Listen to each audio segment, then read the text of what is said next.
This episode of the Mental for Moto Aussie Supercross Show is brought to you by Graphics by Aqua. If you want a lit kit, Graphics by Aqua have got you covered. Neon colours, metal flaking, holographics. Graphics by Aqua are taking jersey prints, graphics kits and graphic design to the next level. Best of all, Graphics by Aqua is locally based and exclusively use premium quality local suppliers for their full range of products and services. They even do custom logo designs and work uniforms. To see some of their awesome work, check out the Graphics by Aqua Instagram page and give them a follow while you're there, or simply follow the link below to visit their website.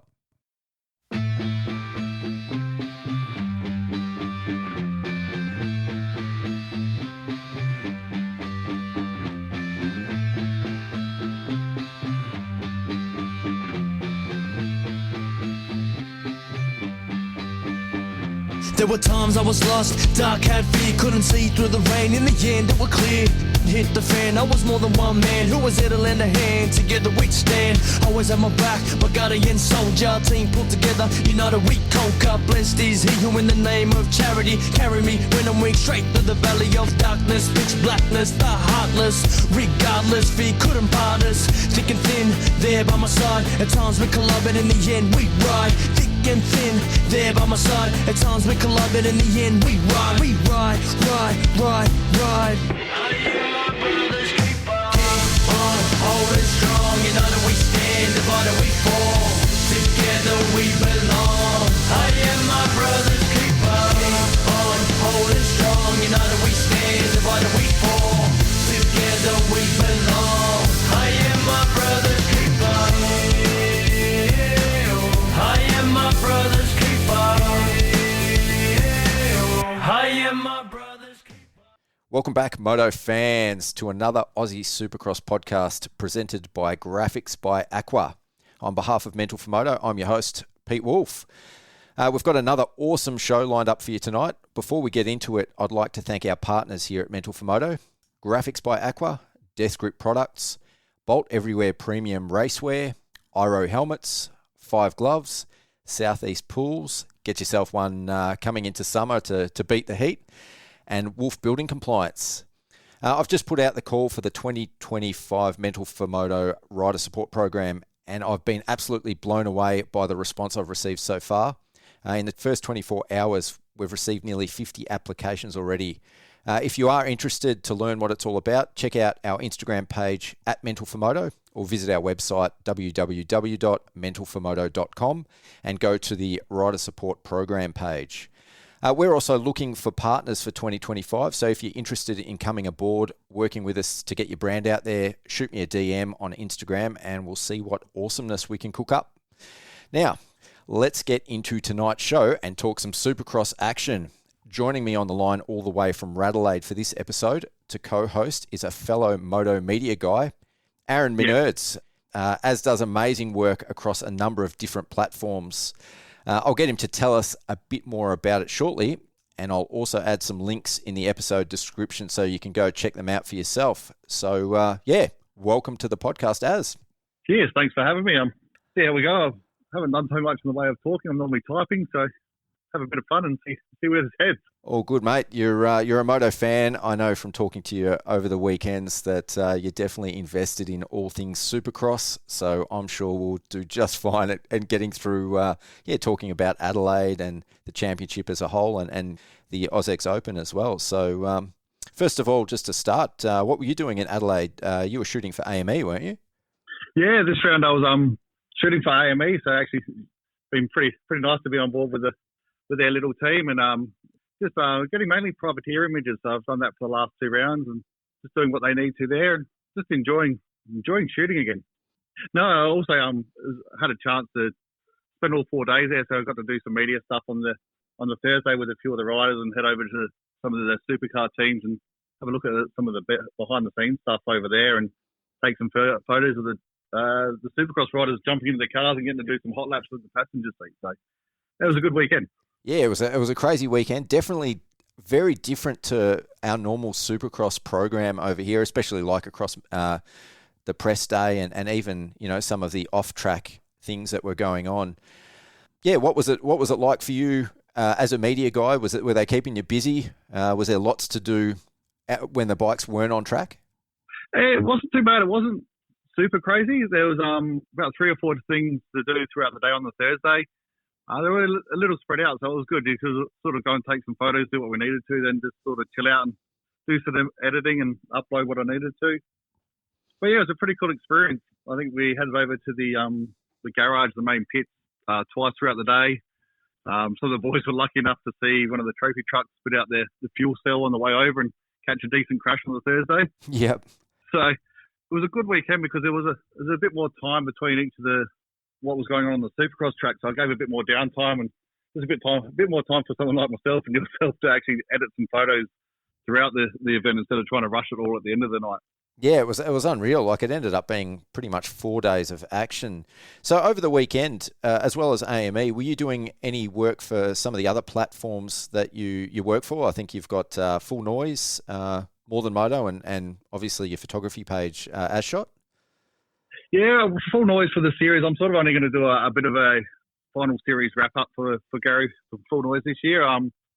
Just with the timing of it, and obviously AME put out a lot of good press releases straight after the events, and being more of a news site, he pops those up. But I'm going to do a bit of a long format wrap up of the series after this weekend. For myself, obviously the More Than Moto is something I started with my son Jay during the COVID period when it was a bit quieter. And it sort of faded away, but it's something, him being a little bit older now, we're sort of trying to get back up to speed with. So yeah, just doing some little bits and pieces on that, just some photography and just some quick excerpts from the races. So just a couple of key points that we see across the weekend, and he sits down with me and we chat about stuff, and then I put the words together. Yeah, is that just something for him? Is that just on Instagram that you've got that, or have you got a website for that as well?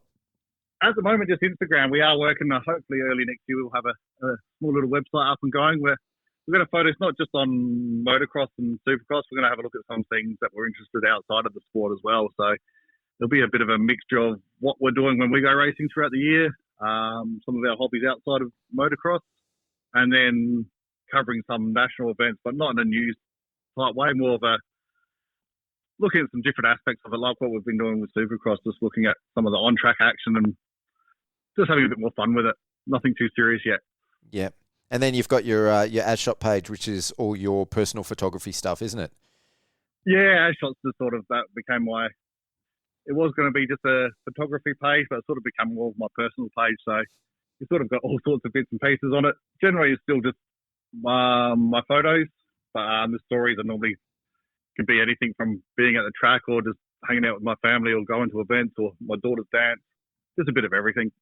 So is this media stuff, is this your day job? No, I wish it was. I did have a fair crack at it back probably 2012, 13, around there. I was doing, or maybe even a little bit later. I worked for Gary from Full Noise on contract for 12 months, but also was doing a lot of press work as well. I was done a couple of years doing Suzuki Australia's press stuff, and they were still involved in motocross. Yep. Trying to get to all the motocross events and do photography and some other smaller team press. So I tried that for a couple of years. Unfortunately, it wasn't quite enough work around to make it happen. So it became more of a part-time passion and full-time jobs on the side. And at some point in time, the full-time jobs got too much in the way. It's definitely hard to juggle all that, isn't it? It is. And it probably wasn't too bad. I wouldn't say unfortunately. When I had my daughter, she was never really into bikes, so we never went down that path. But when my son was old enough to ride, it's all he wants to do. He's always wanted to ride. So even trying to cover the media stuff, by the time he got to the age of 7, 8, and we wanted to go racing, it sort of made it a little bit hard to be in two places at once. So we focused more on his riding, but now he's a little bit older. We can sort of tie some of his racing into some of the national races as well. So it's starting to swing back around, and we're starting to get some more national events. Yeah, you did some of the 85 nationals this year, didn't you? Yeah, we went to Horsham just for a bit of fun. I didn't just turn 13, I think the week before Horsham. So we went over and done the Horsham MX National, and then we also done the local one at Gilman. We had a bit of bad luck there, split a pipe in the first race, but he was just at the back of the field having some fun. And we done most of the Australian off-roads this year. Yep. So we travelled around the country, racked up about 10,000 Ks in the van, just getting to and from events. Spent a bit of time sleeping in the back of the van or in the front of the van, wherever we could squeeze ourselves in between the bikes. And yeah, no, it was a good year. He had a couple of good results at a couple of rounds. He got a 6 out in class at Eden Hope. So yeah, it was a good fun year of just travelling around and watching some mates race at the same time. Yeah, so is this a bit of a plan for the future? Are you looking to be a long-term moto dad? Yeah, unfortunately he's got the bug, and I actually enjoy watching him ride as well. Yeah, actually don't mind being a moto dad, but also like still taking photos and the photography and the writing about moto. So we'll do the same again next year. We'll wait for all the calendars to come out. We'll try and tie in a couple of MX national rounds. Might have a push and see if we can qualify for the top 6 in this big wheel class in South Australia. It might be a bit of a stretch, but we'll see how we go. We'll do some Aussie off-road again. We'll just mix it up, and then hopefully we've still got a bit of budget at the end of the year, and we'll have a crack at Supercross next year. He was pretty bummed sitting on the sideline watching this year. He definitely wanted to be out there in Adelaide, but after doing the Aussie off-roads this year, it was a bit too much of a stretch for us, so we'll have a crack next year. Yeah, I know a few riders that have sat out the Supercross this year, and they've all got really bad FOMO. It's been such a good series, and they're all kicking themselves at the moment.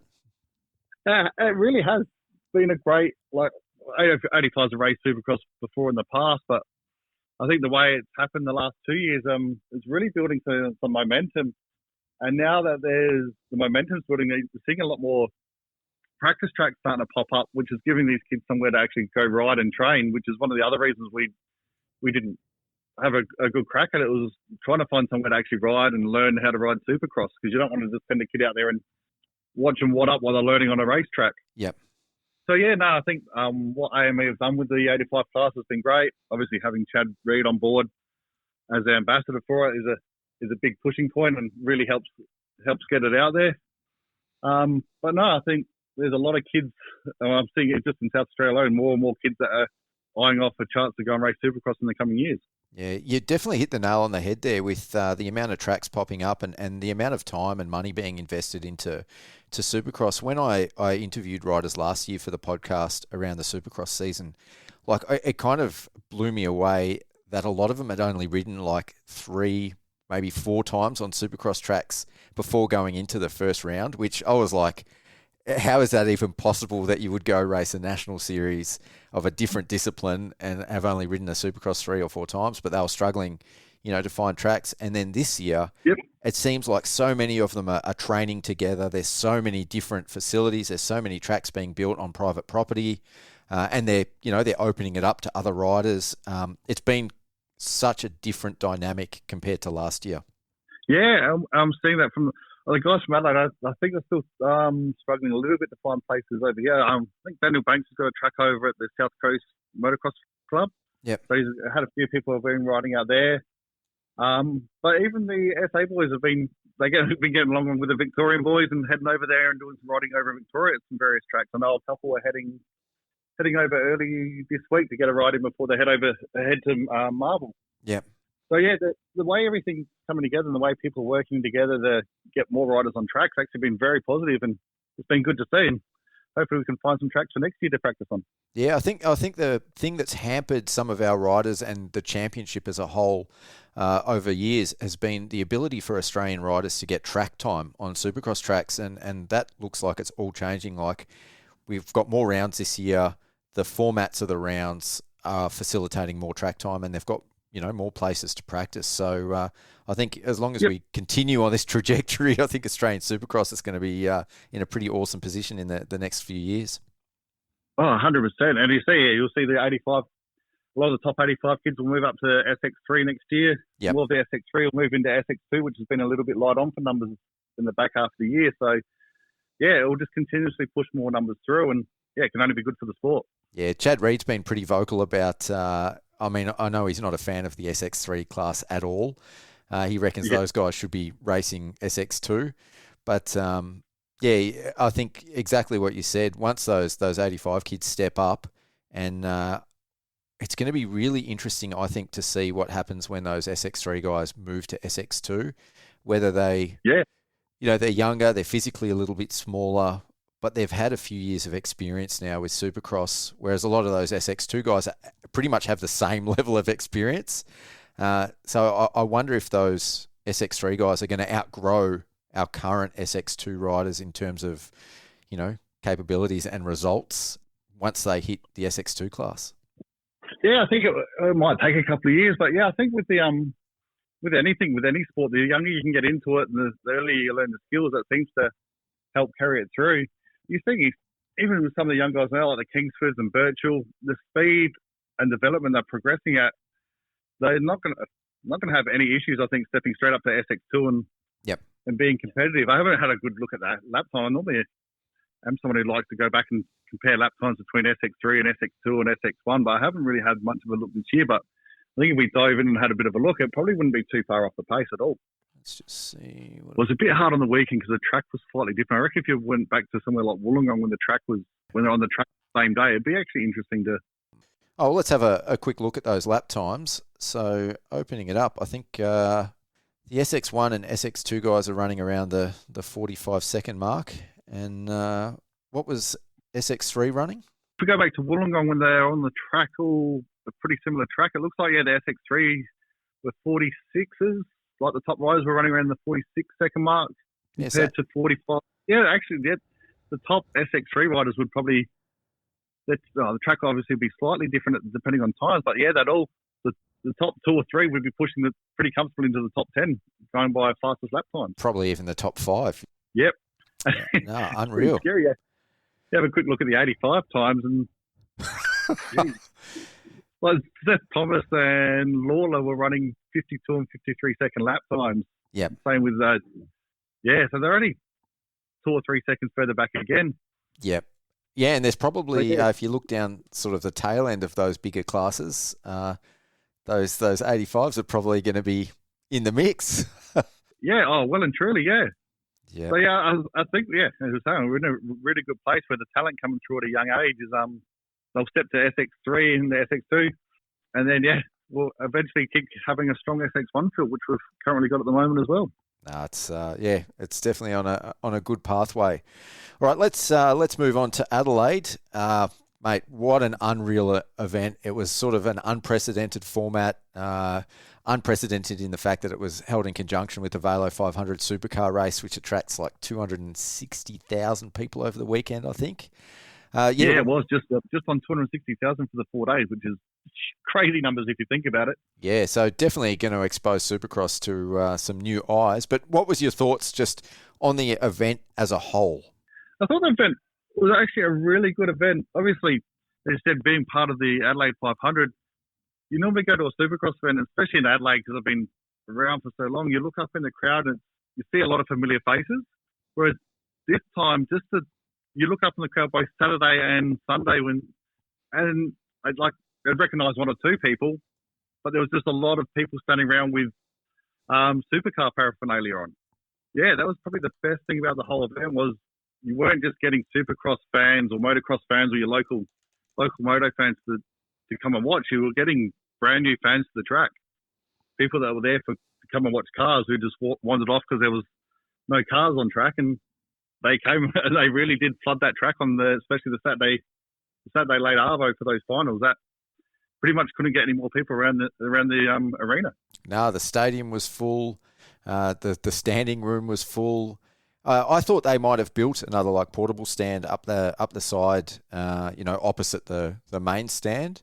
But I actually think the way that it worked out with how many people were there, that would have like allowed less people to come in and watch. It was pretty awesome to see. Oh, for sure. Actually, if they go there again next year, it probably is an opportunity to, I guess, now knowing how many people are going to come across, maybe put another side where there could be another stand there. Obviously, it might take away from some of the food vendors that were there, which might not be too popular with other people. But yeah, there's definitely, now that they've had it there once and know what they're working with, there's they decide to go back, or if it happens they go back again, there's definitely some more room they could probably use and get even more people in for the big main night sessions.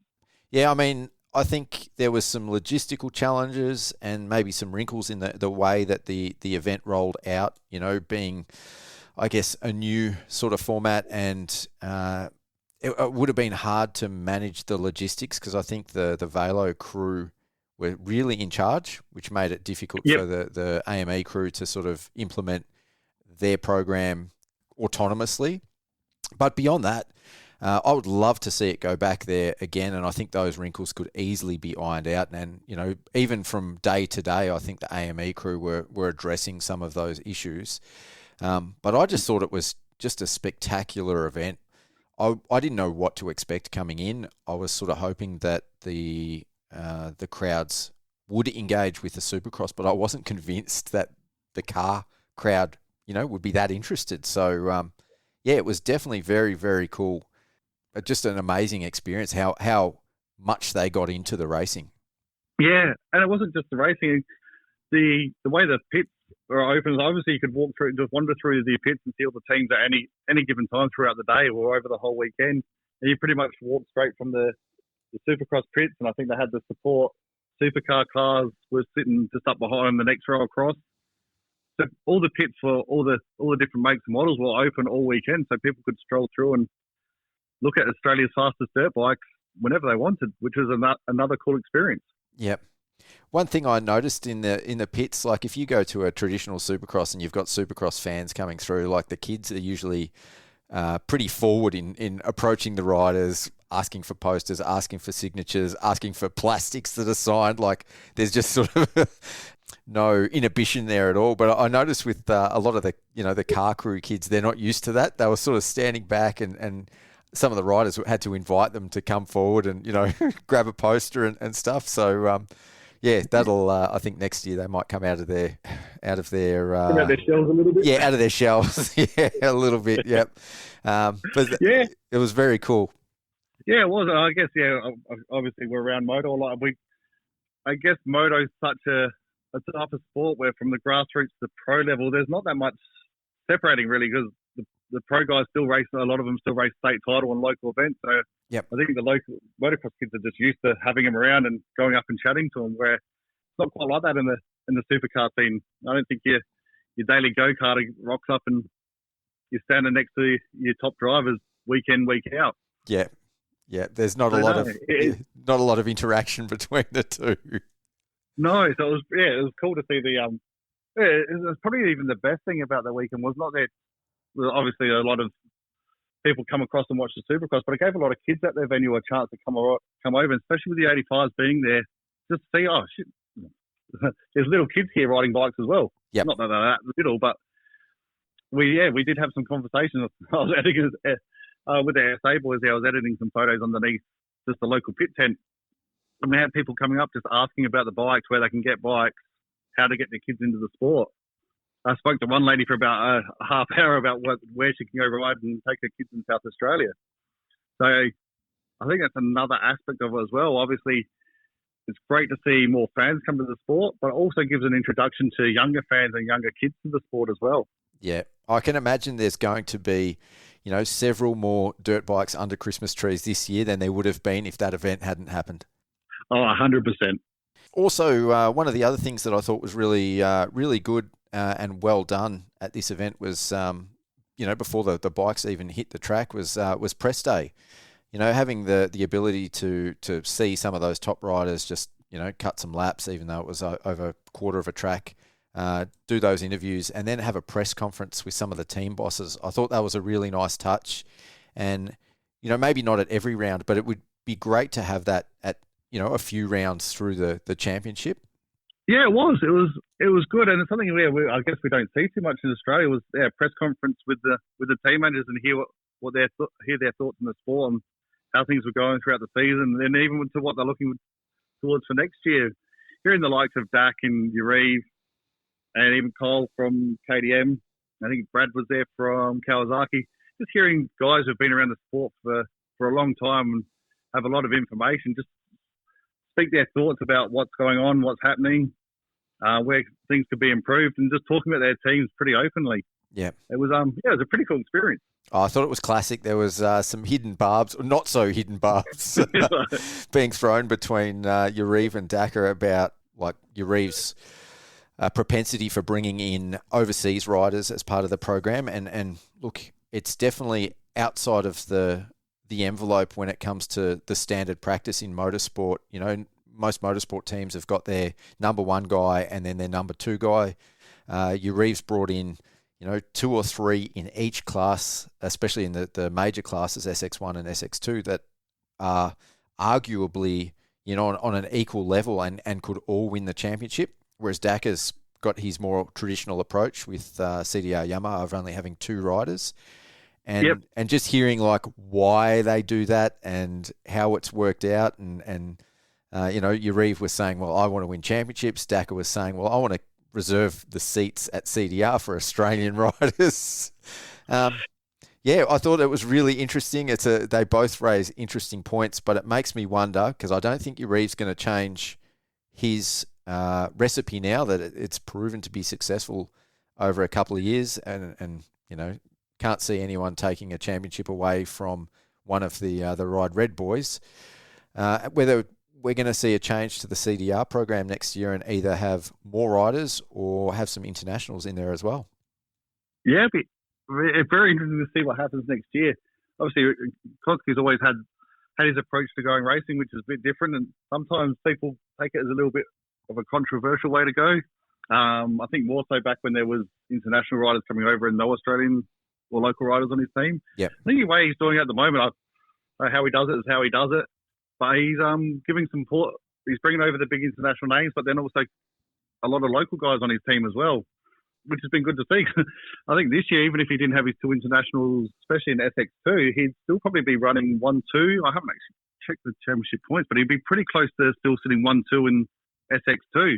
Yep. Connolly's been absolutely unbelievable this year. Yeah. He was in motocross, as we all know, but his supercross speed has just been, well, it has been world class. Yeah. I won't harp on about it because I said it during the last podcast, but it just blows me away in his first year. Like, he's competing with the likes of Shane McElrath, you know, it's and Cole Thompson, who are both veterans of the sport. Yep. And he's he's not just riding with him, he's giving it to both of them. Yeah, he's mixing it up. And and he's tied with Thompson second in points at the moment. So he's a Kiwi, but we'll claim him as an Aussie once he's winning titles. Yeah, definitely. No, he's 4 points up on Thompson. Oh, is he? Yeah, they were tied at the last round. You know why? I went back to the wrong. I'm looking at. Yeah, so he's actually there, second in the championship. Yeah, that's unreal. That's for a guy in his first year of Supercross. Is it his first year? Has he done Supercross before in SX3 or any other point? No, on an 85. On 85, yeah. Yep. So apparently he won an 85cc championship. It was a few years ago now, though. And then, now he's come back and he's racing his rookie season in SX2 and second in the points. And I mean, he's 10 points behind Shane, and we'll get into the results a little bit later in the championship. But it's not undoable.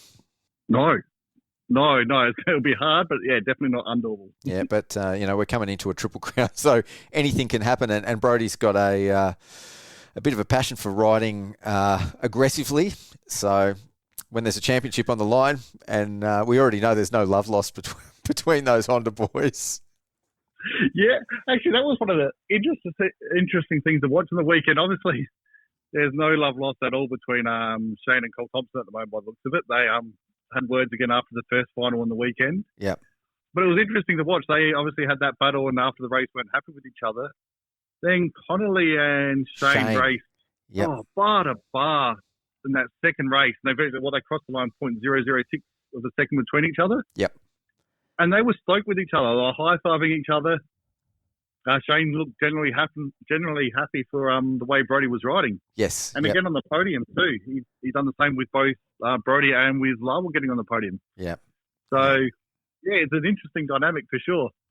Yep. It isn't all beer and Skittles under that tent, though, I reckon.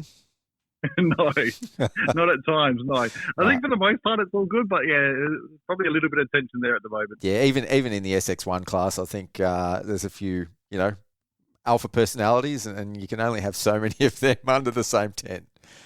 Yeah, I guess that's what they're all there. At the end of the day, they're there. They're being paid to win or put the bikes on the podium, and when you put 3 guys on the same team or 2 guys on the same team and both going for the same prize, it's probably going to get ugly sooner or later. Yeah. So what were your thoughts on the format? Like, we obviously had press day on the Thursday, but then 3 days of racing. Was it like spot on? Was it too long? What did you think about that as far as the overall program goes? I think it's a bit of a hard one because obviously they've got times they need to fill. They had to be bikes on tracks at certain times. I noticed a couple on the Friday. No, it was on the Saturday. A couple of the bigger names skipped the first warm up. Yep. Which you could understand. It was a really hot day. They'll probably save us some energy for the night show. But I think the balance was pretty bang on. Obviously, the Friday, the SX1 and SX2 boys went out and done their qualifying and practice. So they've put some good talent on track on Friday when there's still a fair few people coming through the gate.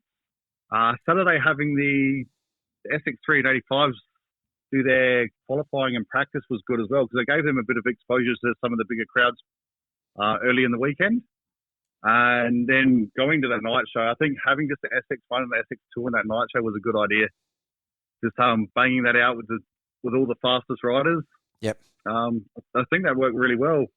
And then giving the SX3 and the 85s just a Sunday, it gave them a bit of extra track time. The decision to run A and B finals and still give every rider 2 finals, I think was something that was probably one of the best things to happen for the sport for the guys coming through because they don't get a huge amount of track time on a normal Supercross round. They get their practice qualifying all in one and then straight into heats, then straight into a final.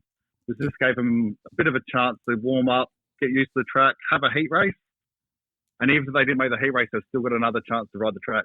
Yep, and then they got another practice session on the next day. So, yeah, it's all about track time for these young guys, and from that capacity, it definitely delivered. Yeah, and I understand it can't happen at every round because you're on a single day schedule, but yeah, for the way they've done that, it worked out really well. So I think overall the sprint format was really good. The back to having SX1, SX2, SX1, SX2 with short, sharp races, it kept things interesting. Yep. And you see it. Well, we've seen Tavachi at the back of the field in one race. We've seen Wilson at the back of the field in one race. Yet they still managed to come through and go 1-2 for the night. Yeah, and it really gave a chance to mix up some results and gave other riders an opportunity to get up front for a bit as well. Yeah, and it allows them to have a dud race. Like, we'll get into the results, but there was, both in SX1 and SX2, there was riders that dropped pretty much one of the sprints and got a really dud result and still ended up on the podium, which was, different. Even in a Triple Crown, you can't really afford to do that, but the 4 races just changes it that little bit. Yeah, for sure. I think it was a bit hard with the space. I think they ended up dropping the SX1 to 11 riders on track. Yep.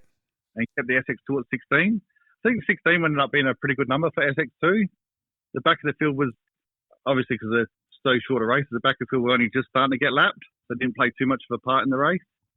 So, yeah, I think next time if they go back again, just finding that balance of how many they can have on track, and which obviously they'll know after this year's experience. So, yep. No, I think all in all, it was a great concept, a great format, and considering how much they had to spread out the week, and Amy done a really good job of it. Yeah, I agree. I did have a little bit of a rant with regards to the SX1 class, and I spoke to Mick it would have been on the Sunday morning, and he came over and we were just chatting, and he sort of explained, because I didn't like the way that they split the SX1 class, and I was like, well, it's definitely not the smallest Supercross track. It was tight. All the riders complained about it being tight, but it's not the smallest Supercross track we've ever had in Australia over the years. And, we've certainly had full gates on tracks that small. Yep.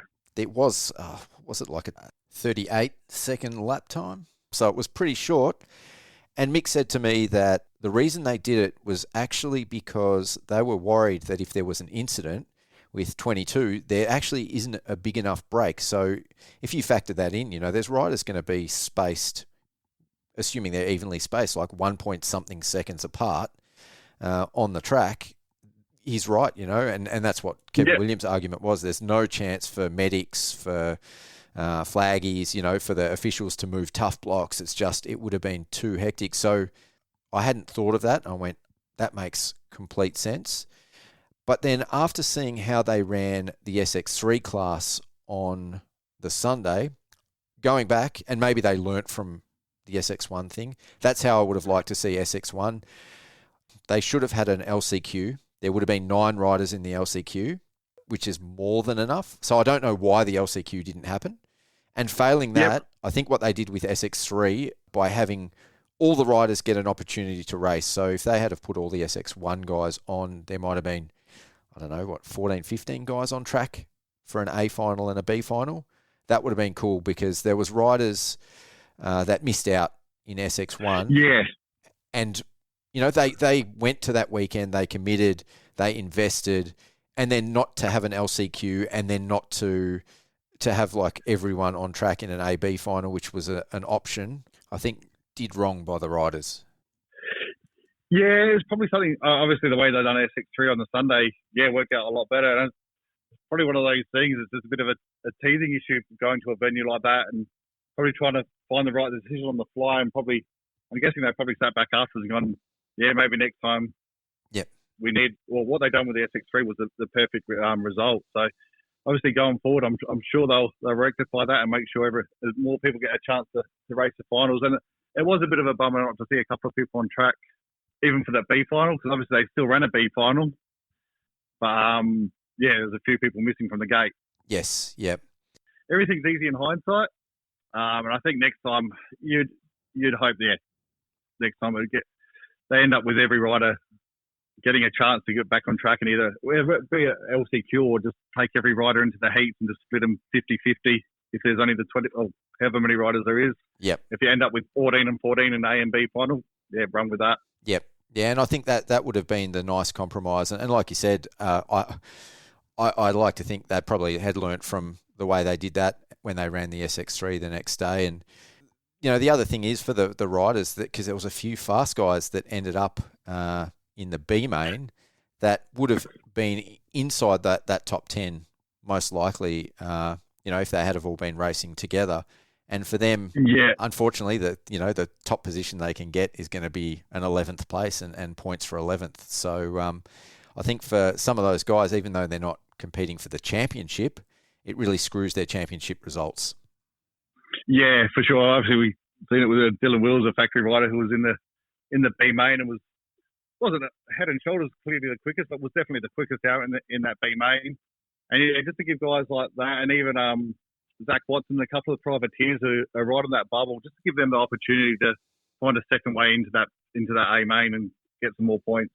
Yeah. And that's the other thing. I guess we maybe not too many people have really looked at. There was if you're a privateer going for the privateer championship and you manage to get yourself into that A main, it was a good way to constantly pick up some good points.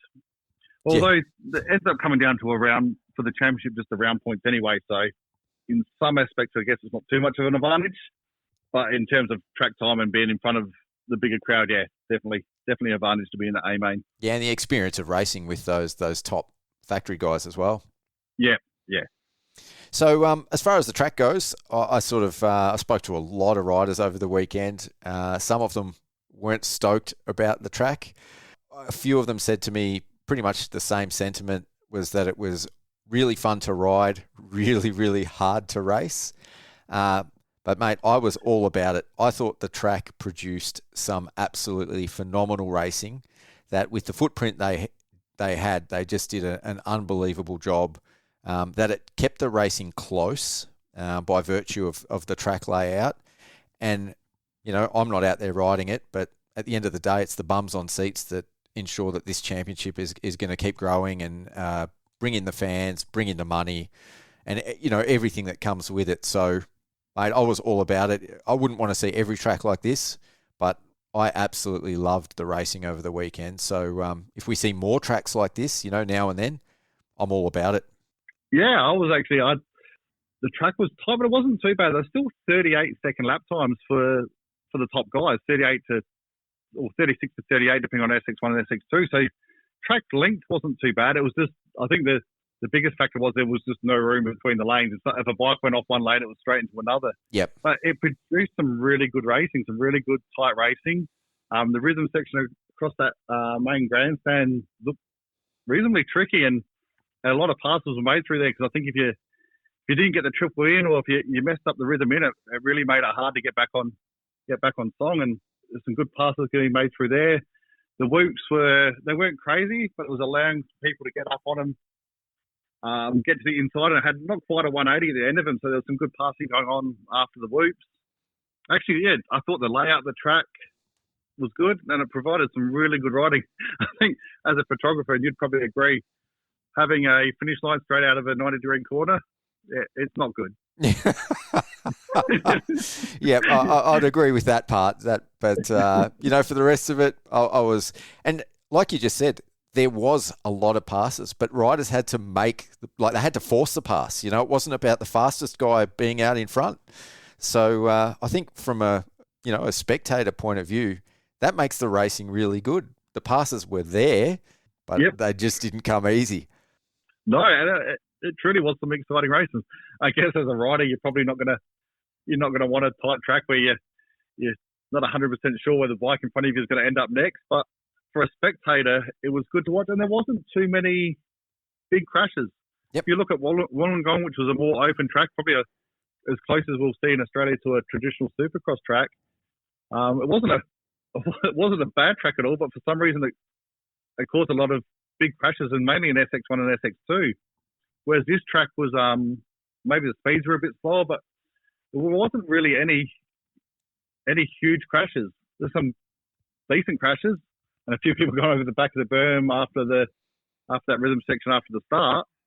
Yeah, for all it looked like it was a pretty safe track, and that pretty much the only downside was just how close the lanes were to each other. Yeah, and I think the speed was the factor that made the difference with there not being any major injuries, which is, I guess, something to consider moving forward as far as track design goes. It was technical. Those short run-ins and braking zones coming in and out of the corners were just like, I've got so much respect for the riders to be able to ride around a track and like hit rhythms and stuff like that, because it's all or nothing. The level of commitment is just crazy.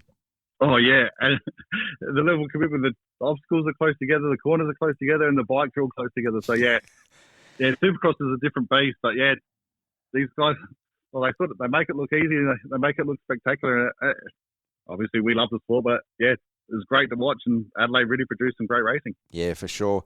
I guess the downside with having those lanes close together was sort of that exacerbated the issue that we had with the tough blocks over the weekend, especially like it was obviously super windy. They were using the polystyrene tough blocks, which I guess I was sort of neither here nor there, in terms of my opinion about, until I actually felt one, and they're bloody rock hard.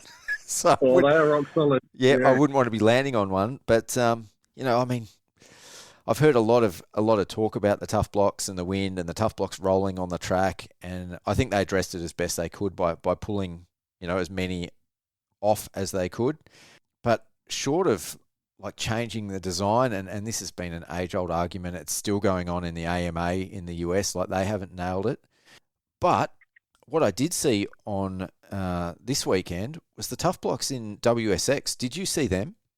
No, I sort of was looking at them last night, because some of them were cardboard still, weren't they? And I'm not 100% sure. I've seen a few of the banners get ripped off of them and stuck in rear wheels. Yep. I don't know much about them.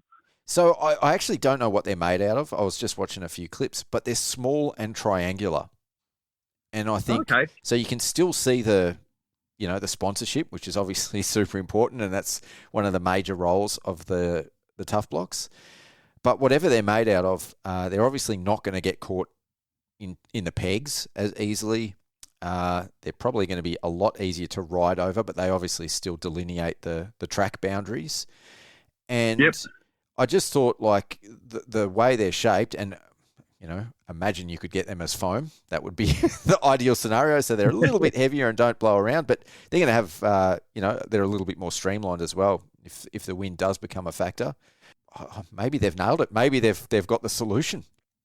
maybe they have, and I think, I'll have to go back. I watched a bit Saturday night. My internet was buffering a bit too much, so I gave up and ended up watching Saturdays on Sunday, and then I've only watched half the Sunday's race at the moment. But yeah, I guess it's one of those things, trying to find the perfect material that's going to stay in place, be soft enough for a rider to land on, but also soft enough when a bike hits it, not to explode, but take an impact of the bike. Yeah. I think in Paris they used some blow-up ones.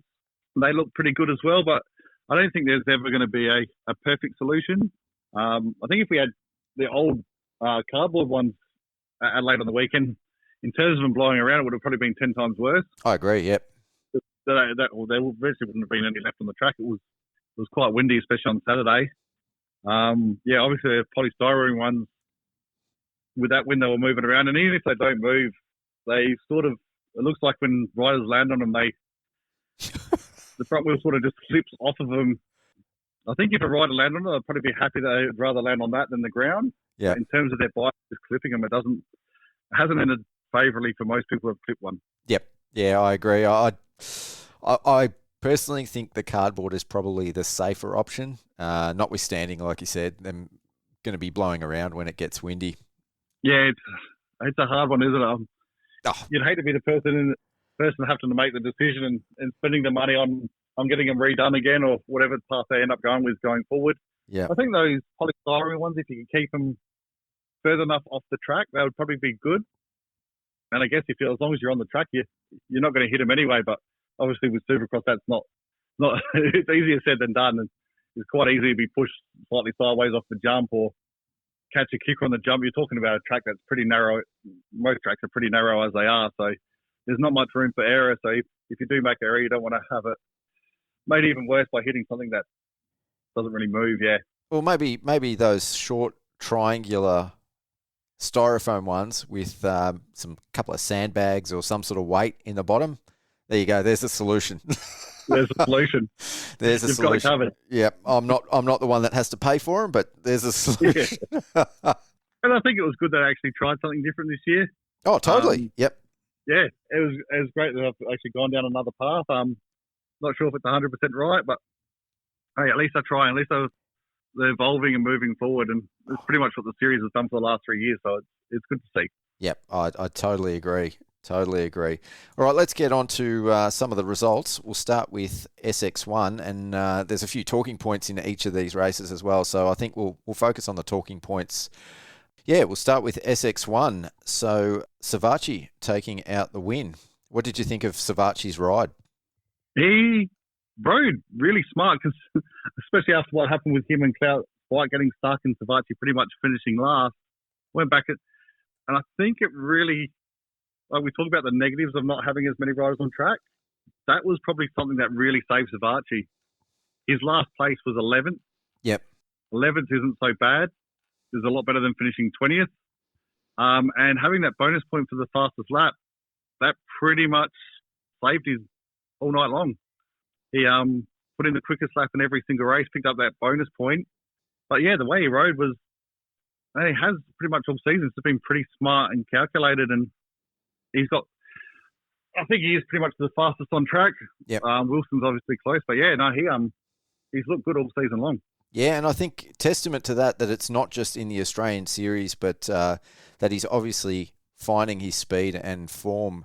He did really well in the World Supercross on the weekend, coming away with a podium there as well behind Roxon and Tomac. So, yeah, and it wasn't like he was just sitting there in third to get the podium. He had that one of the races, it might have been one of the Sunday races. The battle him and Roxon had was epic, and they were catching Tomac while they were doing it. Yep. Yeah. And I reckon it was Wilson was involved in the same moto. It was just, he's got the speed to hang with the world's best, and he always has. But yeah, he's sort of found that confidence again, and he could be one to watch this weekend. Yeah. So did you see that interaction with Luke Clout and Savachi in race 2 where they came together? I didn't see it until I went back and watched the broadcast. I think it was must have been on the opposite side of the track. So I didn't know what happened to them. I just heard the commentators say they've both gone down and they disappeared for a while, and they both eventually reappeared. So yeah, I missed that happening live anyway. Cloudy sort of, after that rhythm lane in that 90-degree turn before that on double, he kind of went wide. He was halfway across the track. Savatgy went up the inside. They came together, and then Savatgy's bike actually got stuck into Cloudy's, and they both kind of went off the side of the track, and then Cloudy tried to get up and ride away, and he still would have been probably, I would say, maybe third. But then he was dragging Savatgy's bike behind him, and then when he stopped, he was right on the edge of the track, and he actually went to the outside of the track and fell off. And then, they were both trying to pick up their bikes. They were tangled together. There was, no shortage of of a few curse words being thrown around. But if that hadn't have happened, I think that really put a spanner in Cloudy's weekend. I thought coming into this weekend that he was going to be the rider to beat in with this format, the sprint races, getting out in front. And, if that hadn't happened, I think it threw him off. I think he would have been up there and maybe given Savatgy a run. Yeah, and again, Luke showed he's had the speed all year. He's got out in front. He's been able to win races. And you're right, it probably was, really hurt him on the weekend. Yeah. He didn't seem to be able to rebound as well as Joey did after that incident. Yeah, Cloud's another one. His riding's been he's just been a little bit unlucky all season long, and he probably was, again in Adelaide, because he definitely had the pace. So he ended up fourth for the weekend.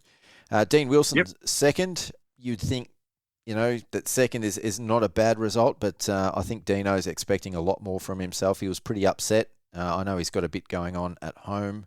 Apparently both his parents are fighting cancer at the moment, which is, that's terrible to hear.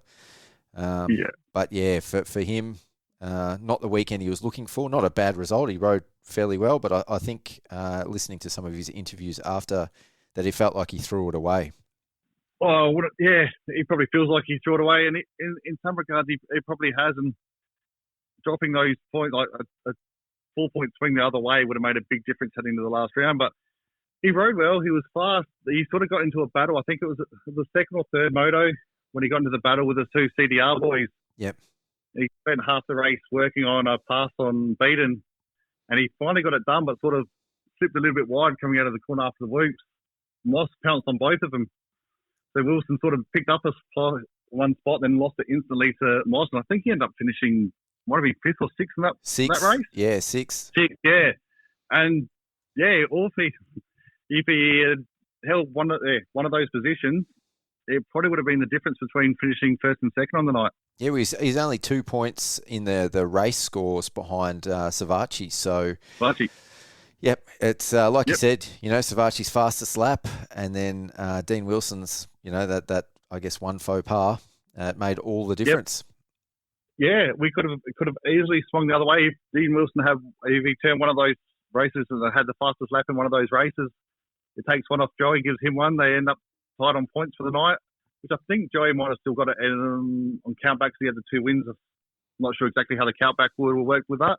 Yeah, but it would have been, it could have easily swung the other way, and he would have went into the final round 4 points closer than he is. Yeah, and it was actually good though. Like, it sucks for Dean, obviously, not to get the win, but just the passion he shows for racing in Australia and still wanting to retain that number one plate. I think it's a good thing for where our sport's headed, and pretty much what the internationals think about racing in Australia. They don't just come here for fun; they're actually out here to win titles. Obviously, they make a lot of money for winning titles coming out, but it means something to them. It means something to come and race in Australia and win an Australian title. Yeah, I mean, he sat down after the podium and shed a tear, and obviously, like I said, he's got a lot of stuff going on, but I don't think that tear was about money. I mean, for him, it's about winning, and I think that you're right. They value the Australian Championship, and it's actually says a lot about the standing of our championship now and the way that these riders think about it. Yeah, 100%. I think if you spoke to any international out there, that obviously the big off-season races are the one to do, but I think most of them will be trying to find a way to get to Australia and run our series. Yeah. Jed Beaton. So, as I said before, like, riders were able to have a bit of an up and down weekend. So he had a 6th in one race and an 8th in one race, as well as a 2nd and a 3rd. And that was good enough to put him on the box in third for his first ever SX1 Supercross podium. What do you think of Beaton's ride on the weekend? Same as his rides all this year. He's really stepped it up. Obviously, we didn't really know what to expect from Jed coming into the Supercross season, but he battled all weekend.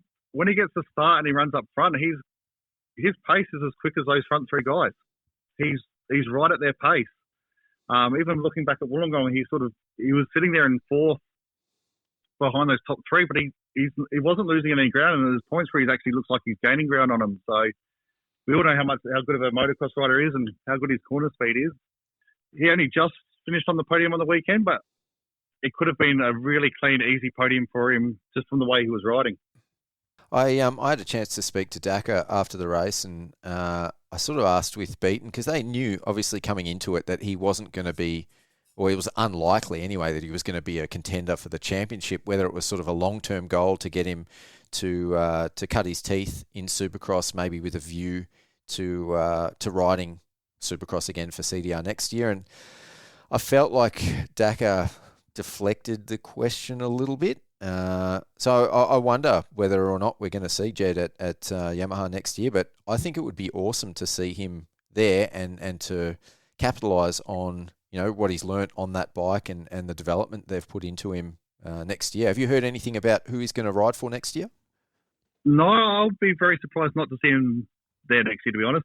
Haven't heard anything official, but yeah, I've got a feeling we'll see Jed back. You sort of say hopefully. It'd also be great to see him back on the world stage, but I think if he can do what he's done this year and then improve, like have another good off, go for the motocross title again next year, but then come back around and have a really good Supercross season next year, he might capture the attention of some international riders, especially on the 450. Yes. And yeah, hopefully we do get to see him go overseas and race Supercross and motocross overseas again. But either way, I think his Supercross skills are a lot better than probably everybody's expecting. He certainly rode better than I thought he was going to. Yep. But it's been great to see. Yeah, he's probably a tick off in the speed, but he's looked strong. Like, you can't say he hasn't been sketchy, he hasn't been loose. He looks like he could do what he's doing day in, day out, and I think that little notch more in speed, I think that's just going to come very, very soon. Oh, 100%. Yeah, he's 100% right there. He hasn't looked sketchy. He's just looked that high on a Supercross track. You wouldn't even know he hasn't raced much Supercross before. Mm. And his speed at every round just seems to be getting quicker. So, no, hopefully he can keep it up again. So 5th place at Adelaide, Aaron Tanti. Again, 2 awesome races, 2 not awesome races. It was enough for 5th place, but he's starting to show the signs of speed, that we would have expected from him, I think, from the very start. But yeah, I mean, I loved some of the battles that he was in on the weekend as well. You can't deny that he's always giving it his all. No, Tony's a rider always puts in 100% on track. And he's just been a little bit unlucky at times this year. But yeah, it's just another one who's, I think, if you went into the season, you would have thought Aaron and Matt would probably be, along with Luke, would have been the ones up the front really challenging for wins. Yep. But they're both, Mossy and Tandy have both pretty well had luckless seasons. Obviously, Mossy's a lot less luck than Aaron this year.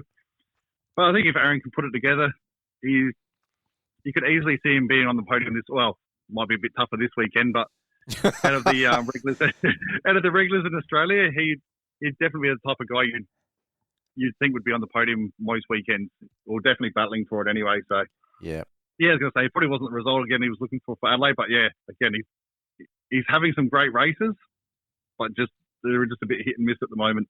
Yeah, and he's had some standout rides at Marvel as well, so who knows what we're going to get this weekend. That's it. Well, if we can land on the podium this weekend, I'm sure he'll be more than happy. Yeah. Another surprise for me, but I guess a positive surprise, was the return of Kyle Webster. I thought he exceeded my expectations. I mean, we know that Kyle can ride, and he's got crazy skills on a dirt bike, but he hasn't really shown too much of that on a Supercross track, and especially coming back his first race from injury, and I think he had surgery as well. And he obviously wanted some preparation for the World Supercross, where he had a wildcard ride. But I mean, he had 2 fourth places in the third and fourth race. Yep. Yeah, I thought, man, that was pretty solid. It was. I think, obviously, we know Webster and Beaton on a motocross track, there's nothing between them.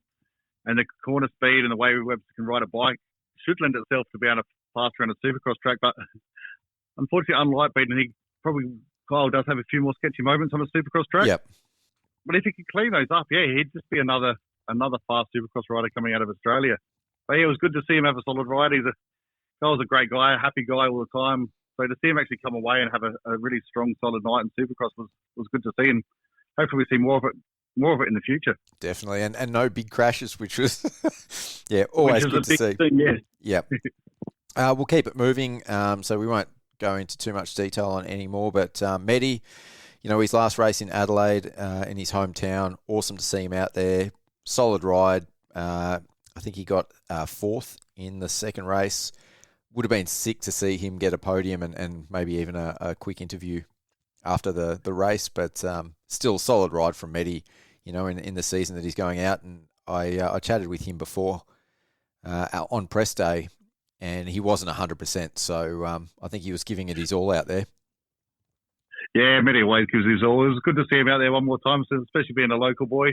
Crowd were definitely getting behind him all throughout every race. And in that race where he was sitting up front, the crowd really come to life. So, no, it was good to see Brett get out there and have a ride, and he was the top privateer for the night. So he got a bit of an interview at the end of the night on the podium. So it was good to see him take something away from the night. And last one, we'll talk about Hayden Melross with the whole shot, the privateer with the whole shot. How good was that to see? That was awesome. I've known Hayden a long time. Always been a big fan of his riding, and he's really a more than handy Supercross rider he's had a bit of time off with injury. So, yeah, it was good to see him back up the front. And I think with a bit more confidence and bike time, he'd probably be able to stay around the pointy end for sure.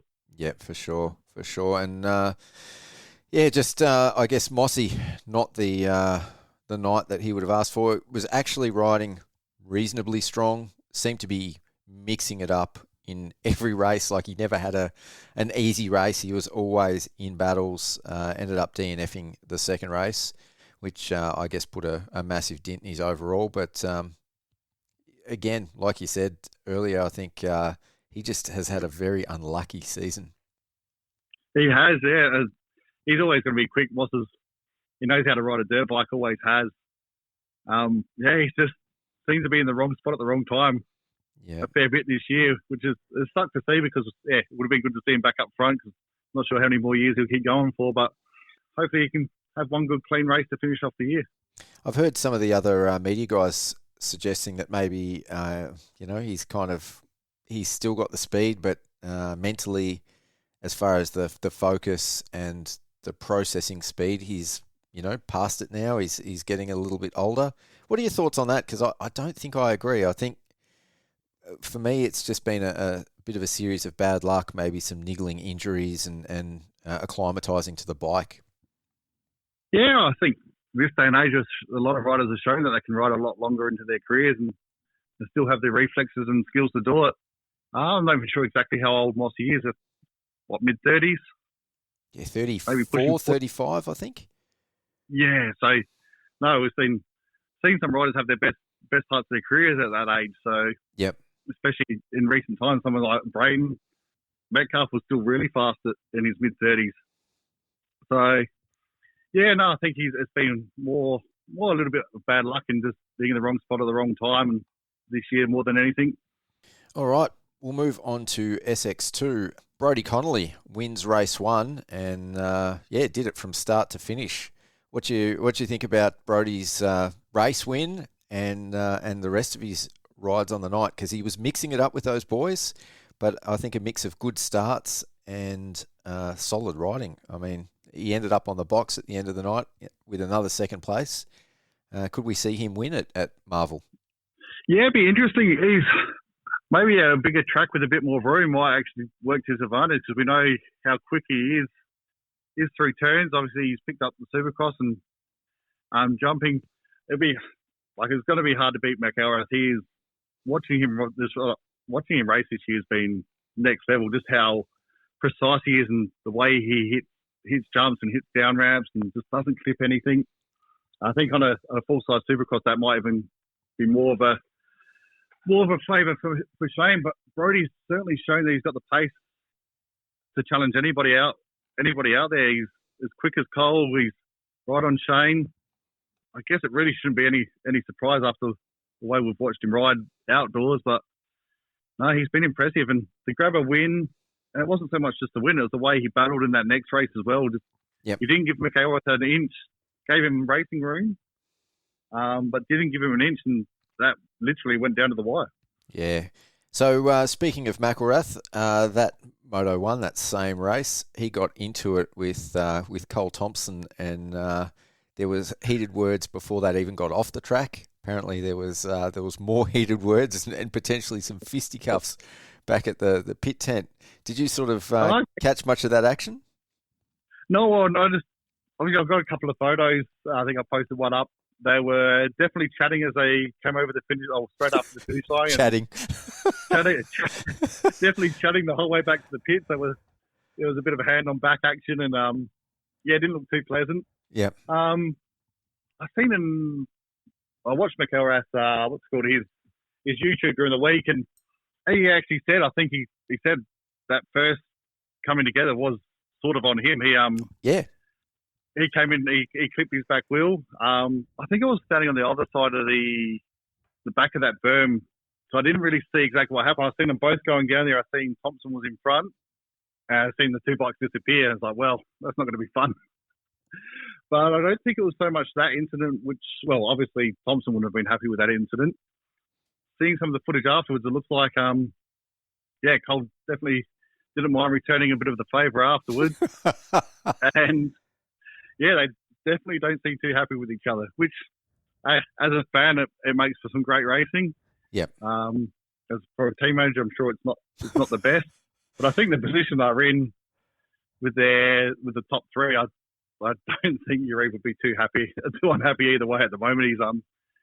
He's pretty well looking at a clean sweep unless something drastic happened this weekend. Yeah, and I mean, this weekend in the SX2 class, his riders got all from first to fourth. So I'm sure he can put up with managing the personalities and breaking up a few fights, because at the end of the day, the results are what brings the sponsors happiness and brings the money to the team. So, I don't think they probably really care about the conversations that are happening in the pit tent when, they're away from the cameras. No, and unfortunately, I wasn't able to get back to the pits to see what happened afterwards. But I'm sure it would have been pretty interesting. Yeah, well, one of the other cameramen, when they were riding off the track, goes, "That's it, I'm going to the tent," and ran off. And then as he came walking back after probably 15 minutes later, before the next moto, I saw him on the other side of the track, and he gave me the two little fist things, like, and then he was just laughing. So it was definitely no love lost between those boys. Alex Larwood, the other guy in the Honda tent, snuck in I shouldn't say snuck in, that's probably discrediting his riding for the weekend, but ended up third on the podium. So, originally an Adelaide boy. Yeah, he's from Alex is somebody I've actually watched through his whole junior career. Lucky enough to actually, when he won his title in Tasmania, he's junior national over there, take the photo for Yamaha that year, so that was pretty cool. Yeah. But no, he's a great talented rider, Alex. He's just had a bit of bad luck with injury over the years, but when he's fully fit and at speed, he's up there with the best. I'm just looking at the SX2 Final 1. Looks like he finished second in that race. Is that right? Yeah. Yep. SX2 Final 1, yeah. Thompson and McElrath got back up to third and fourth, but Alex held on for second, and his best lap time was only a half a second off of Connolly. So, and it was the second best, quickest lap of the race as well on the final lap. Speed-wise, he's got it. Do it in front of the home fans and having all his mates there. I'm sure he would have been more than ecstatic with that. Man, just for him to even be out there after the crash he had at Wollongong. Yeah. I wasn't even 100% sure if he was going to be riding on the weekend or not. I didn't think he was. No, well, I had no inkling either way, and then I seen him rock up on the Thursday and the Friday, and it's like, well, he's here. I guess he's riding. Yeah. And and when it had it's the second time he's been on the podium this year. Cole Thompson, so fourth on the night, and that result moves him back to third in the championship, which I think was probably one of the most upsetting things for him. So as far as the championship goes now, you've got Shane McElrath on 88, Brodie on 78, and Cole's back on 74. So 14-point gap to Shane, and I know that he really saw himself as being probably the thorn in Shane's side. Personalities aside, but from a championship perspective, so that's got to be a pretty big blow. Yeah, and being 14 points down going the last round, it's Tough probably break. near on impossible, really, with the depth of the field. Even without his coming together with Shane, I think it would have still been close for him and Brodie for second on the night. I think Brodie had a bad one in the last one. Third. Well, not a bad one, was third. Yeah. But I think was it the third one where he was a little bit further off the pace than he had been in the first couple. Yeah, he was well back from those boys in the Yep. But I think with the pace he had in the first three anyway, I think there's every chance he still finished second for the night. So I'm sure Cole will be disappointed. But I guess if you finish fourth, you would be. But Yep. he's got a chance for second in the championship. But even that's going to be tough, making up 4 points. Yeah. In the one round. Yeah. So he would have finished above Larwood without those mishaps, I think, because he in that third race. Which would have been a different 2 point swing. So he'd still be 2 points behind. He'd still be probably out of reach of Shane. Yep. I would say being 12 points down instead of 14 would have been a tough ask. But it would have made it pretty much a heads up race against Brodie for second place in the title. And I mean, realistically, the way that Shane's riding at the moment, he seems to be finding better and better form with each round, and obviously racing the World Supercross as well. It's not like he's getting any downtime. He's getting lots of gate drops. He's riding on different surfaces. He's getting more and more experience on that bike. To be honest, I just can't see any of those guys surpassing him this year.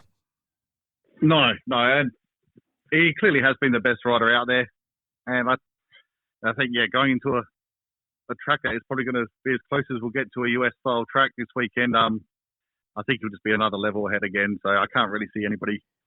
I'd be surprised to see somebody challenge. It'd be great to see somebody challenge him, but I'll be surprised unless he's starting at the back of the pack. If he gets out front from that first corner, I think he'll be gone. Yeah. Was there anyone else in the SX2 class that really stood out for you? Not really on the weekend. I think there was just a lot of mixed results behind those top three. Yep. Barham had a good race. I think the first one he had a good moto. Yeah, Reed Taylor. What happened to Reed Taylor in the end?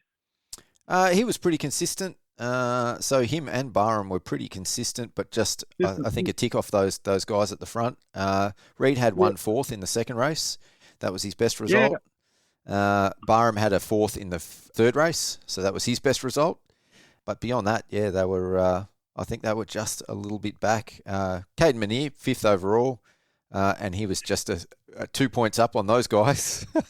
He had a good one. Yeah, he had a good round, but it was more, just mixed result. Nothing super outstanding, just a mixed bag of results on a tight track. Yep. So he had 6th, 6th, 5th, and 4th. So for 5th overall, which is pretty. Actually, looking back at those results, it's pretty good. But it wasn't anything like even looking as we do look back through the photos, you sort of see when there's a bit of a riders that separate themselves speed wise because you naturally sort of get drawn to the front of the pack. Yep. And there's a lot of Honda photos I have. Yep. Yeah. It's like obviously some guys, especially someone as young as Kinnear and Reed Taylor. Minear and Taylor. They've both got speed and they're both young. So I think they've both got big futures. But just finding that little bit of Taylor's showing the speed at times this year, obviously. Yep. But just to find it constantly to be able to run with the likes of Shane and Cole week in, week out on every single race, I'm sure they'll get there. But it's pretty much the difference between really being standout on a weekend and sort of just blending in with the rest of the guys between 4th and 5th or 4th to 7th. Yeah, I said it previously. I think Minear, with having his contract in the US next year, I think he's got a lot more pace up his sleeve, but probably with that comes risk. And Yep. I doubt very much that he's going to risk what he's got lined up for next year. I think he's probably set himself, I imagine, a goal of, top 5 in the Australian Championship, and that'll be something he'd be happy with. But I don't think he's going to risk it for the biscuit for an Australian Championship to get a better result and put everything he's got on the line. Yeah, and that's fair enough as well. He's got a big future ahead of him. He's like a great kid, and he's got plenty of speed. So I think the same with Reed Taylor. I think he's got a big. I've never really heard too much about Reed. Obviously, his motocross speed's been good. He's been very quick in Supercross. So no, I think there's a lot of riders. I think Reed and Caden will both be good, and there's probably some more riders down the field that probably, if they could find some consistency, we should have another strong series again next year. Yeah, I totally agree. My focus with photography and the rider support program is a lot around the privateers. So, there's a lot of guys further down the field here that I could talk about a lot, and a few that I think have really, really good potential, like Mac O'Bree and Liam Atkinson. They're both battling at the moment for the top privateer in the SX2 class. So Liam's leading that, Mac's just behind him, and that's how they finished 8th and 9th respectively. Yep. Liam, I understand, had no bike coming into this round, borrowed a bike a few days before. So he was on a Honda, and you would have seen it out there. So he had his numbers written on, which is crazy for an Australian Supercross Championship. And then they put out that announcement on the Teams app about having black backgrounds, so he spray painted his plates black and then wrote on there with yellow paint, not yellow paint, with white paint, his numbers on there. So it's and then finished up as a top privateer. What was he riding before? Was he on a Triumph? He was, wasn't it? That's what I thought. I was sitting there watching Adelaide thinking, at first I was thinking, where's Liam? And then I've realised, hang on, no, that's him on the Honda. It wasn't until late in the night that I actually realised he was on the Honda. And he was the top privateer last year too in the SX2, wasn't he? Yes, yep. Yeah. So no, there's some really good riders out there. And I'm been a bit like you, obviously shooting Wollongong in this round to get the privateer galleries for AME. During the finals, I got to shoot the front of the field a fair bit, but I've been doing the same. I've just been watching, just been taking more note of the back of the field, or not the back of the field, but the privateers, because that's where my camera's been focused on. Yep. Yeah. And there are some good riders coming through. The other one that's impressed me is Ty Keane, riding for Winter Motorcycles. He has had some flashes of brilliance, I think, like with good starts, holding the pace of those faster guys for most of a race. I think, if he keeps progressing, and especially if he stays with that team, he seems to be gelling there. I think him and Connor Adams have a great relationship. He's the other SX2 rider on the team. I think both those guys, Connor's starts are just unbelievable. He's always up sort of in the top 4, which for a privateer is a pretty good effort, considering some of those other bikes that he's going up against and the experience levels. But, those boys, I think, are doing really well as well. Yeah. And the SX2 class, unfortunately, this year looks like has been the class of casualties, hasn't it? Because we are missing, going into that final, I'm not sure who's back this week, but we were missing a few riders on the weekend. Yep. So I think Ryder Kingsford's going to be back. Did Reed Taylor hurt himself on Sunday? I've seen him pull out of a race. I'm not sure. Yeah. Well, hopefully he's all good. Yep. Well, we're missing Noel Ferguson still out, from what I gather. Yes. He hasn't been back since the first round. No, I don't think he's going to be back. Missing Reese Budd, Byron Dennis. Yep. Some fast riders. Yes, there's been. And, of course, Zane McIntosh, who crashed on the triple and dislocated his shoulder. I think he's potentially going to be out for Melbourne. Yeah, we're missing the real meat of the middle of that field. Yep. He's sort of been out of action, so... All right, we'll move on to SX3. So this has been a really, really cool class. They got their own day on the Sunday at Adelaide, which was great for these guys to get some exposure in their own right, because I think they effectively became the main event. They got 2 gate drops, which was cool. Not a Triple Crown, not a 4-race sprint race, but more time on track, more gate drops, which is only going to be good for their experience. And up front now, we've got the top 4 are 11 points apart. So this is really tightening up here. What are your thoughts on this class? SX3 is always a good class to watch. Normally the most exciting class in terms of thrills and spills. Yep. But the boys out there this year have actually been really, really consistent. Yes. Like there hasn't been any big crashes. They're showing some great speed. Been chopping and changing places a bit. But the likes of Birchall, Hunters, Cannon, Woods, even Jack Byrne, I think he got a podium at Wollongong, didn't he? Yes. Finished on the podium. Yeah, in fourth in Adelaide. He's again another rider that probably hadn't heard too much of until this year, and he's really, really stepped up and starting to make a name for himself. Yeah, and he seems to be doing really, really well there at the Rising Motorsports Husqvarna team. He's fit in there, and I think they're super stoked to have him. And that's a great looking outfit too. That the Rising Sports, Rising Motorsports. Rising Motorsports, yeah, they're from up in Queensland. Yeah. I shot for them during the Pro MX for the last 3 or 4 rounds, and mate, the vibe under that tent, they're just, they're all about supporting the riders, and it's just got a really cool vibe. Like they're happy, they're super professional. Like the size of their pit tent and the setup they've got, they're giving these riders everything they could want in order to get the results. So it's just a great. They're not a factory team, but they're privateer team. Yeah, putting it all out there, and between Jack Byrne and Nixon Darrow, they're getting some really good results this year with those two, and obviously Zach Watson in the SX1 class hasn't had great Supercross results, but he's been solid. He's been solid, yeah. And I hadn't been to too many national motocross rounds. I've been to a couple each year, but walking into the pits at the start of this year, both when I go to 2 Victorian rounds and seeing the setup that they've got and a lot of other teams these days, it's really impressive. And the sport in general is really was really headed in a great direction. Yeah. And teams like this are what's making it, and supporting young riders like Jack, and who was their 85 rider? Nixon Darrow.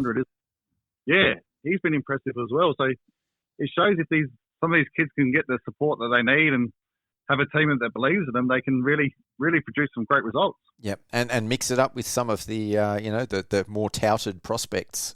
Yeah, exactly. Because you look at everybody above Byrne on the championships. You got pretty much all factory back riders. Yeah. So taking out the SX3 class at Adelaide was Cade Kingsford. So big bounce back for him after not scoring any points at Wollongong. Yeah, I think he'd be one of the youngest in the class too, wouldn't he, Cade? I think so, yeah. Yep. But no, he's definitely got some impressive speed. It was good to see him take his first win, especially, as you said, coming back from Wollongong when he crashed out for the round. So, he's had, obviously, opened the season up with the podium, had two rounds. I'm sure he wished they were a lot better, but, it's definitely bounced back and rode extremely well in Adelaide. Well, I was amazed because I actually didn't think he was racing this round, and then to come back and win, he couldn't really, from his perspective, ask for anything more. No, and the WR boys would be more than happy to have him step onto the top step of the podium with Kobe Hunters in second. Yeah, so, Kobe, again, did awesome. So he's had a pretty consistent year as far as certainly the last 3 rounds. His first one was a bit of a dud, but after that, he's been on the podium at every round. So extremely consistent, yeah. I actually walked past Travis from the WBR team just before they went out for the heat. I say, boys all good. He goes, he was a bit nervous with only going taking the top 6 from each heat race. And I said to him, nah, they'll be right. And they definitely had the weekend thereafter. Yeah.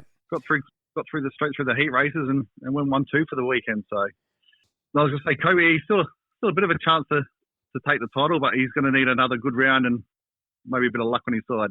Yeah, definitely. But like I said, the points have really tightened up here. So Jake Cannon in Adelaide finishing out 3rd. It's, I think, not the championship they were hoping for from him. But again, he's been consistent, and I think he's been impressive. It's just like with these SX3 guys, you could throw a blanket over them and you don't know who's going to come out on top. So yeah, and the SX3 is probably one of the toughest classes because they don't get as much track time. They have their practice and qualifyings all. Obviously, Adelaide, they got a bit more track time. Yep. But their practice and qualifyings all rolled into the one session. They have their heat and they come out for a final. So, and they're only reasonably short finals. So even if you've got the speed, one little mistake can cost you badly. Yes. And I think I think Cannon's got the speed. Well, he's definitely as quick as anybody out there. He's just had things go wrong, just probably right at the wrong time. Yep. No, and I think it was still. I know on the podium he wasn't. Well, when he first got off the track, he was not happy at all with finishing in third. But I think he's probably being a little bit harsh on himself because he's riding well. He's got plenty of speed, and it's just a really tight class with a lot of good talent. Yeah, he's fairly young too. I think he's got another year in this class as well, hasn't he? Oh, I think if he wants it, he's got plenty of time on his side. But he's going to Europe. Overseas. Yeah, that's right. Yeah, going over for Bud. Yeah, so I don't think we'll see him here for Supercross next year. I think it will be pretty unlikely. Yep, for sure. So fourth at Adelaide, but still leading the championship, Seth Birchall. Another solid ride for him. He came out swinging at those first two rounds with 2 consecutive wins, and since then he's just been managing his points lead. So I mean he's really, really impressed me this season. Yeah, super impressive because he's obviously always come up through the ranks with a lot of these guys he's racing with now, and he's always been up and around the front of the field. But to come out and do what he's done in Supercross this year, winning the first 2 rounds and taking a decent lead into the final round has been super impressive. I know he does a lot of different type of riding. He does seen him do off-roads in the past. Obviously, he's good at motocross. So he's definitely got plenty of skills on a bike. And yeah, he's put them to good use this year in the Supercross Championship. And hopefully he can keep it all together for one more round. Yeah, I would love to see him win this championship. So I had him on the last podcast, the last Supercross podcast. And I guess he's got a little bit of a different background to a lot of these, especially the top guys, in that he was telling me like his parents aren't self-employed. You know, they've just got normal jobs. He's an apprentice dogman, like crane dogman. So as of next year, he's just turned 18. He's got to pay for his riding program himself. And he said, obviously I can't do that on a apprentice wage. And he said, so unless I get a ride next year, I won't be racing. So, for someone to be leading the championship coming into the final round, carrying the red plate and potentially not be racing next year, I would just love for him to win that championship. Obviously that will, I can't see him not getting a ride next year off the basis of this performance, but it would be awesome. Obviously I think winning a championship would secure him a ride for next year. He's one of those guys you just wouldn't want to see disappear from the sport. He's one of those riders. I've seen him a lot of his junior career, and he's a talented kid. And it would suck to see him disappear because he doesn't get the chance that he showing that he deserves. Yeah, I mean he's obviously super talented. He's obviously consistent, and just talking to him, like you get a sense of his maturity. He's only 18, but he's conscious of everything on the track and off the track, and even just how it all works in life, which you don't get from a lot of 18-year-olds these days. No, which is probably a testament to his upbringing and just knowing what's going on in life and realizing, obviously, he wants to be a Supercross rider and a motocross rider, but sometimes it doesn't all work out. But hopefully it does for him because he definitely deserves it. Yeah, for sure. Kai Woods, he Kai Wooded. At Adelaide, I think after his win at round 3 at Wollongong, he was way down. What he ended up, I think, 10th, 9th, I 11th. think. 9th. 9th, yep. Yep. I would have liked to see him back up there, but I guess we just saw from him what we've seen through motocross. He's either super hot or super cold. Yeah, he's just a little bit inconsistent. I guess it's a lot of these guys at this age. I think the hardest thing for him to find is consistency. Yep. Obviously he's shown he's got the speed with a second and a third at 2 rounds, and then. But yeah, that's one thing. I think not sure exactly how old he is, but he's another one of those kids that a bit more time, he'll find the consistency. He's got the speed, so just another one of the many talented riders coming through in Australia right now. No, most definitely. All right, we'll move on. 85, we'll just go over this one real quick. Jack Nunn, another win. over Seth Thomas. So these two are battling now for the championship. There's 2 points separating them. So, it's really heating up. And then we sort of spoke about it off air, but 2 points separating them. So Jack Nunn, who we're going to get on the podcast shortly to have a chat to, I was looking at the points. So he was penalised 2 positions at Wollongong for a start gate related infringement. But they've protested that and he's got those points back. So I think that's 4 points back. And he's now leading the championship by 2 points. So, I mean, Seth is probably not stoked about it, but it's really going to come down to the wire between these two guys, and these guys could be rivals for the years to come. I think so. They're both super impressive riders. Seth's somebody I've seen a little bit ride a little bit through motocross, and he was very impressive this year at the a couple of rounds of the national motocross, or the 85 class ahead at the national motocross. Jack we followed through Instagram and see what he's been doing in the US, but yeah, those two have been clearly the best two riders in this class. There's some other very talented riders, of course, but these two have been.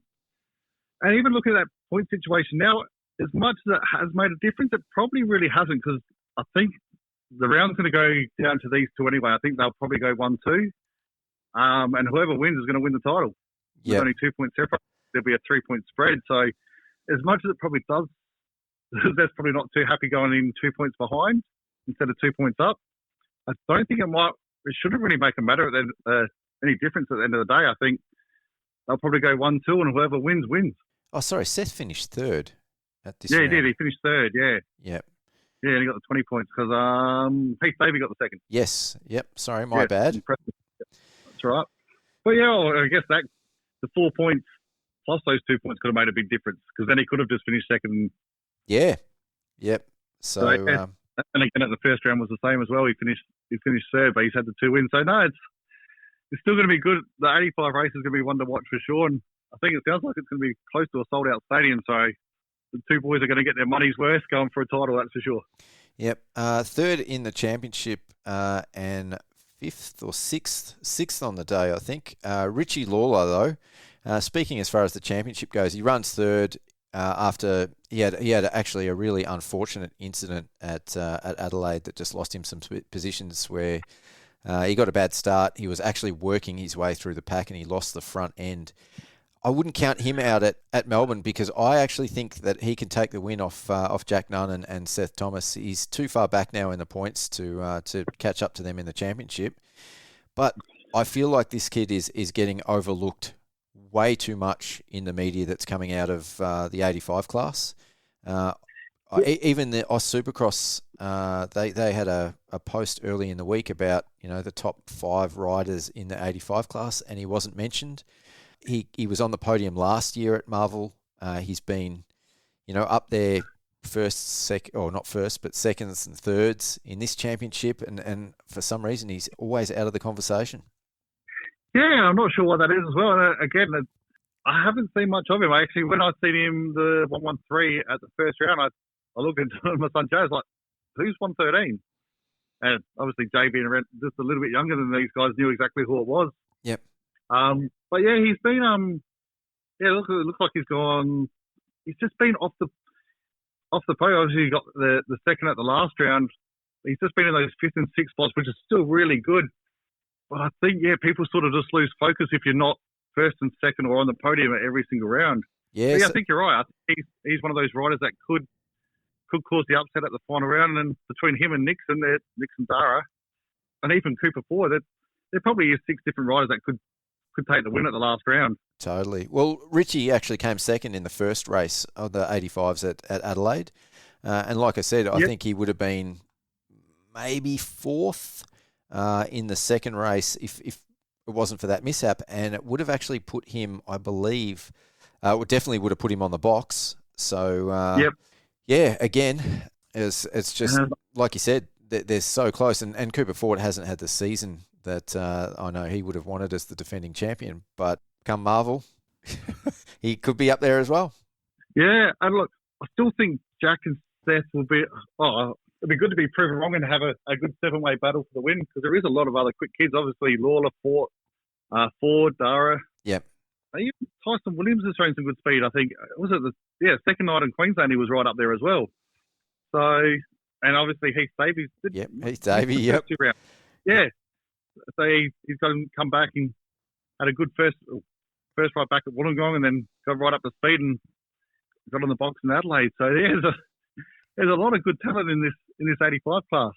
No, most definitely. And the other one I just wanted to mention was Eliza Dennis. Like, I mean, if she's not the future of Australian motocross and potentially Supercross, like she's out there mixing it up with some of these guys, and yeah, just absolutely unbelievable. Oh, she is talented.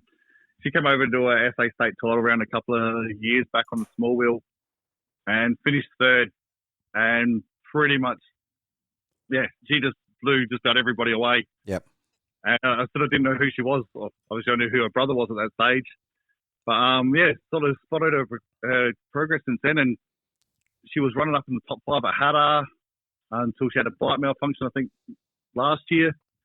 She is one very, very talented young rider. And, yeah, I definitely think she'll be the next big female racer we're talking about. And hopefully, maybe by the time that she's, a senior, that maybe we've got a women's Supercross class, which would be, cool to see. Yeah, and even if we don't, I think the way she's progressing is every chance we could see her mixing up in SX2 and being SX3 and being competitive, and maybe getting in and moving on to SX2. Yeah, that would be very cool. A long ways to go. She's still reasonably, very young. Yep. So yeah, but hopefully we see her progress through SX3 and do it that way. Probably one other rider that probably deserves a little bit of attention from Adelaide was local rider Dylan Gromble, who qualified fastest. He actually come back to the pits after qualifying and had the top time, and it looked like he was going to be penalised because nobody thought he could actually do a lap that quick. But yeah, actually, when everybody's gone back and realised he was only 85 to hit the finish line double and done that little on section, whatever it was out the back there. Yeah, managed to squeeze him just at the top of the timetable, and I think he still finished 6th or 7th for the round. Yes, yep. So he definitely got some good speed. But yeah, just to see a local boy at his home round racing Supercross take the fastest back in qualifying was a pretty good thing for SA Motocross. I agree. I know Dylan and his family. They came over and raced the Victorian Championship this year, and I shot him at a few of the rounds. Absolutely unbelievable rider, and like you said, jumping that start-finish double and that on, like there was SX3 and SX2 riders not pulling the trigger on that, so to do that on an 85, that took some serious kahunas. It certainly did. Yeah. And he's just one of those riders that's probably willing to have a crack at anything, and yeah, it was good to see, and yeah, hopefully he can get himself up further up in the field in racing this week. No, unreal. All right, well, on that note, we're going to have a chat to a couple of riders. We've got Jack Nunn and Mac O'Bree from the SX2 class coming on, and then we'll round out the podcast by having a quick chat about the AUSX Open coming up on the weekend. The first rider on the line tonight from the CR22 85 Cup and a winner in Adelaide is Jack Nunn. How you going, Jack? Hey, Peter. How are you? I'm really well, mate. It's great to have you on the podcast. Yeah, thanks for having me. Yeah, so after you win, do you get to enjoy the high from winning a round, or is it straight back to work this week? Yeah, it was, I got to enjoy it when I was there, the podium and a little bit after with my family and stuff like that. But, yeah, pretty much it was straight back into the grind, really, getting ready for Melbourne because it's come down to the wire. So, yeah, just lots of training and putting in as much effort as I can. Yeah, so did you head back up to New South Wales after Adelaide? Yeah, we drove home in one day on Monday and got home back to Wollongong where we live. And then we slept there for a night, and then Yuriv Konski and had a couple of people offer me to ride down here in Melbourne, where we're at the moment. So we pretty much went to sleep, woke up the next day, got packed and headed down here. No rest for the wicked. Well, I was chatting with your dad a bit earlier, and it sounds like your Supercross prep this week has been hampered by a bit of our famous Melbourne weather. So, tell me how your week has been leading into the AUSX Open at Melbourne so far. Yeah, so I got some good days training. It was Wednesday, Thursday at Shane Boyd's place. Yep. And yeah, that was 2 solid days of training, and really Friday, Saturday was super, super hot, 37-something degrees. And yeah, so that was a bit of a write-off, no moisture in the track and, just super hot. So I'm really just trying to, whenever, it rains or it's super hot, just trying to do stuff off the bike, like go for runs or go for a swim or try and go to the gym if I can. And yeah, it's been good. Hopefully I can get on the bike later this week, maybe tomorrow, Wednesday, Thursday, before we head down to the stadium. Yeah, so will that be out at Boydie's, or are you lined up like to ride at Zane McIntosh's or something? That's where the Honda boys often train? I think it's most likely going to be at Shane's place. But then if that track, because we went out there and had a look this afternoon, and it's pretty wet. So if that's maybe not an option, then yeah, maybe McIntosh's place or something like that where the Honda boys train, or yeah, just really as many tracks as we can get to. Yeah, whatever works. I think when the weather's like this, you just got to make do with wherever you can. Yeah, the Shaney's place is it's like Melbourne's dirt from last year, so it's that red orangey kind of clay. Yep. So it soaks in the dirt really good. And we went out there and it's pretty much just, really soaked in all the water and kind of a bit muddy and stuff. So yeah, I think if we get a couple of nice days, it should go pretty good out there. Yeah, it should be good if we, maybe a bit of wind comes and pushes these rain clouds away and, yeah, the sun comes out, then I reckon it'll be good.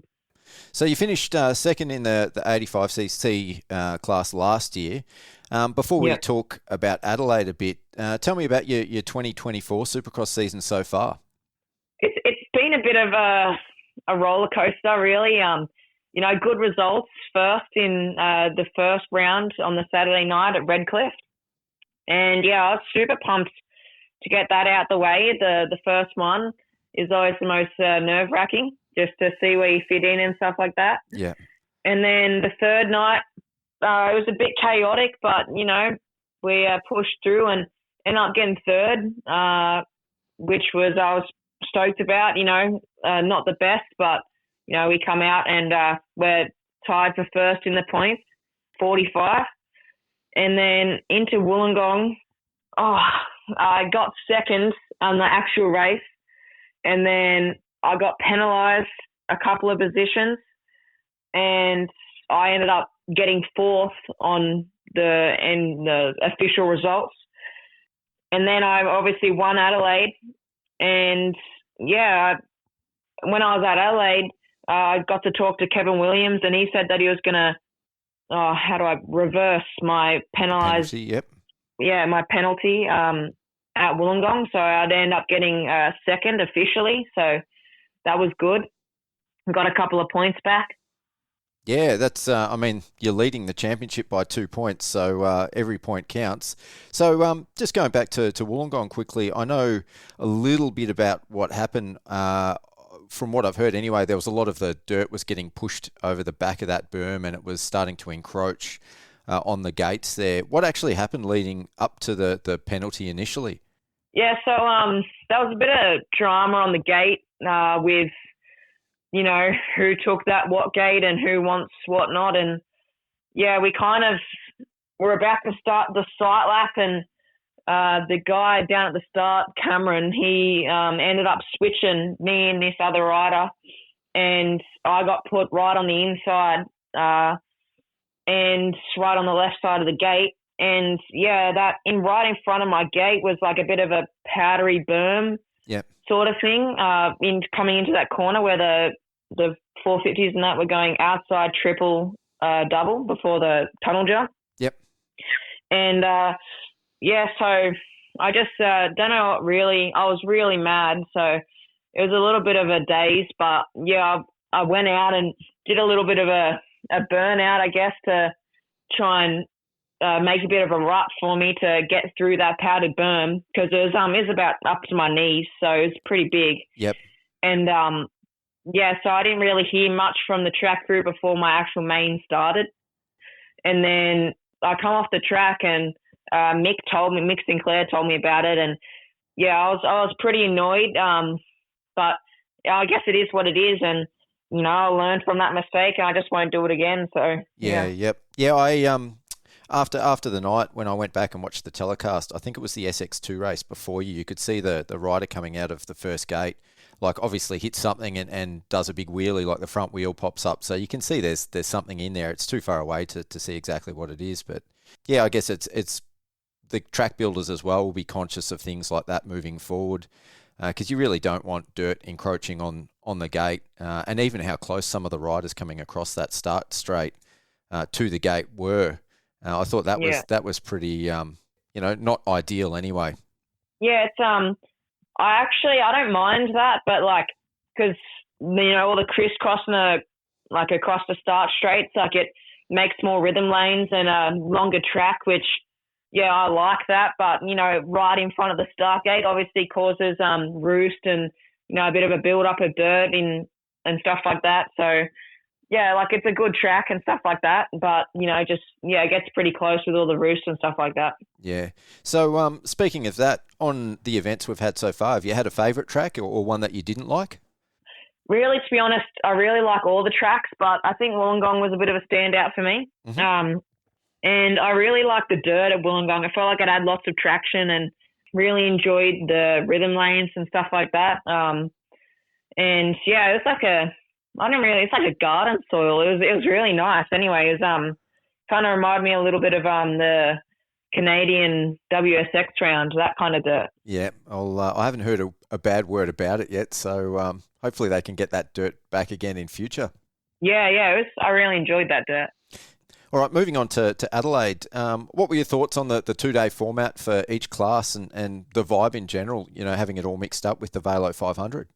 It was really good. I think lots of people come out to watch the Adelaide 500, obviously, and they'd end up making their way over to the Supercross. And I was actually surprised with how many people were there. It was pretty packed out. Yeah. And I think it was pretty chill with the 2-day format, with the practice and qualifying on the first day, on the Saturday for us, and then the heat and main events on the Sunday. Yep. And I actually really liked how we got to do 2 main events. Yeah, it was a little bit different to what the bigger boys did on the 450s and that, but it was just kind of 2 races and whatever scores you got added up to that 25 points or 22. Other than if you win both, then that's 25-25. So, but I really enjoyed being there with the supercars and all that, the planes and stuff like that. So I thought it was a really cool event. Yeah, for the 85s and the SX3 class, I mean, for you guys, it's all about getting experience, and with the extra practice sessions, the 2 races, it's more track time. That's got to be awesome. There's been a lot of talk about the track and what it was like to race on. I mean, I thought as a fan and as a spectator, it was awesome for putting on a show. But what was it actually like to race on? Yeah, well, I really enjoyed the whoops, just because they were kind of easy and I could get on top of them pretty well. It was definitely tight. But honestly, I don't have much to complain about the track. I thought the track crew did a great job. It was obviously tight, but and with the triple and the finish line, not able to hit that, I think it actually probably made the racing a bit more interesting, especially in our class. Yep. Because of everyone was so much closer, and there was a couple of guys that hit that, and they ended up being only 7/10 faster. So. I think it just brought the racing a lot closer, being in a tighter track. And, I just really enjoyed that track, really, the whoops and, the rhythm sections. And, I just really enjoyed it. Yeah, I was talking to one of the other media guys when we were watching, pretty sure it was McElrath and Connolly battling, and McElrath went inside after the triple and rolled the start-finish, and he didn't lose any time at all. So, it was good. It left a few different options, and for you guys, it really, like you said, it kept it all a little bit closer. Yeah, it was pretty cool watching that battle with Connolly and McElrath, and I really just think that thought it bring the racing closer, and like you said, it really wasn't that much of a time loss to go inside roll or, like doubling the triple or anything like that. And yeah, I actually kind of liked the track. So yeah. Like I said, I loved it. I wasn't out there riding, but from the sidelines, I reckon it was awesome. Heading into Melbourne, you're leading Seth Thomas by 2 points. So it's a bit of a winner takes all scenario. So obviously, it doesn't take a brain surgeon. The goal going into the final round is to beat him. But is there anything in particular that you've been working on in the lead up to the AUSX Open? Yeah, so the one thing I noticed after Wollongong is that, like, I can do a pretty good longer moto. So, like, if we're doing 20-lap motos, 15-lap motos out in the practice track at about 80%, like, that's, like, I can do those pretty well. But when it comes to the, 200% effort, 6 laps, like, short little sprint, it's really weird being in, like, in the helmet. It, on the outside, watching, say, a 6-lap race, it goes by so quick. But then in the helmet, it almost feels like it kind of goes slow. And it's really just about getting that flow, really, like in those shorter races. And you want to just get into a nice flow where, everything's coming slow and you're really enjoying the track. And yeah, I really just try to work on my 6-lap sprints and just try and push as hard as I can without making any mistakes. Yep. So at Melbourne, I haven't double-checked the format for the 85cc class, but you guys have only got one final, haven't you? Yeah, I'm pretty sure it's going to be the same as, like, say, Redcliffe and stuff like that with a one main. Yep. So speaking of, like, fitness and training, what's your midweek look like? Are you still at school or do you ride during the week? Yeah, so I'm lucky enough that mum and dad put me in, like, a bit of a distance education, like homeschooling kind of thing. Yep. And, yeah, so I'm, as much as we try to get out to the tracks, we try and get there as much as possible and stuff like that to try and train during the week. But then obviously it's pretty hard. You can't really go out to like a club, like a Narrow Motorplex or something like that because they're not open during the weeks and no prep and stuff like that. So it's a lot about trying to go and find someone that's willing to let you on their track, like just personally. They might just have one out at their farm or something like that. Yeah. But for me, like if I can't get on the bike, it's a lot of just cardio because I'm trying to stay a bit lighter because I'm obviously a bit bigger on the 85 and lots of cardio, trying to stay light, running, swimming, stuff like that. And then, get into the gym whenever I can, but that's probably my go-to if I can't ride that day. And then riding, it's normally just riding by itself and then something maybe light, like a light 1-2K run or something like that. But yeah, just trying to train as much as I can on and off the bike. Yeah, so unlike a lot of the other like younger riders, you don't have a track at home? No, it's we live just in a bit of a coastal town, yeah. Oh, that's very cool that you've managed to be so successful in the sport so far without that. Because I mean, most of these young riders that I talk to, they have tracks at home or tracks that are very close and easily accessible. So that's cool. It definitely makes it an uphill battle, and to see how well you're doing is awesome. Yeah, it's good, especially with having like say Mossy as like my kind of coach. Yep. Helping me out, get onto tracks, obviously, because, like, he's Matt Moss, and why wouldn't you let him onto his track? And I'm kind of like a bit of he kind of just lets me come with him, and I get on a couple of tracks that I might not have been able to get on by myself. And I'm just really super grateful for him because if I, didn't have him he's almost like my second dad, really, just takes me around and takes me training and to tracks and stuff. So, yeah. Oh, that's cool. How long have you been training with Mossy for? I think it's 4 years. I think I started training with him in like 2020, early 2020. And I think earlier this year you did some time in the US as well, didn't you? Yeah, so I went over to South Carolina at Next Level 101 and trained there for 6 months. And it was awesome. Like I don't know how to explain it. I feel like everything's so much bigger over there with the motorbikes. The one thing that I noticed a lot was you go to a servo or a gas station as they call it, and And, you just talk to the guy behind the counter and he'd know, like, he'd just be like, oh, yeah, you race motocross and supercross because you got a van. And I'm like, oh, yeah, I do actually. And, it's not quite that here. It's like, it's just massive. Like, I was lucky enough to do Loretta's as well. And it's huge. I don't know how to explain it. It's just like there's thousands and thousands of vans there. There's like 7 or 8 parking lots and they just go forever. And, there's lots and lots of people at just club rounds and stuff like that. And what's the level of competition like, for racers of your age? It's very competitive, that's for sure. Everyone takes it so serious. They're all, decked out in, they got all these like big vans and stuff like that and almost like semi-trucks and stuff like that these privateers and factory guys pull up into.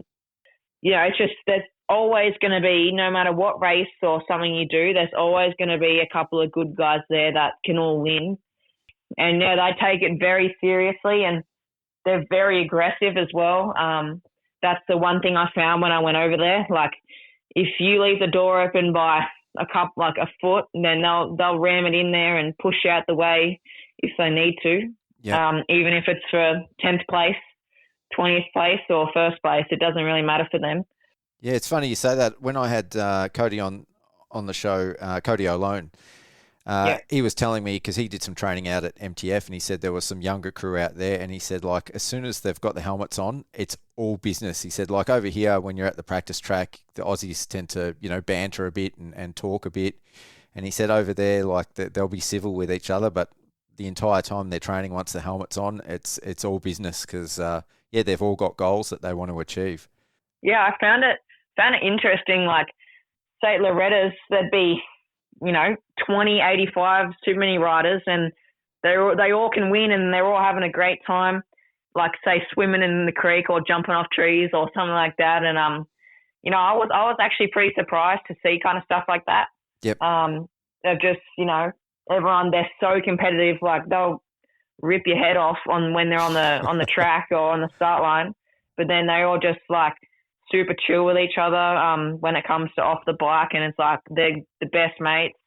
But yeah, when the helmet goes on, they're a different person. So looking ahead, is your plan to stay in Australia and keep racing Aussie motocross and supercross, or are you planning to head back overseas?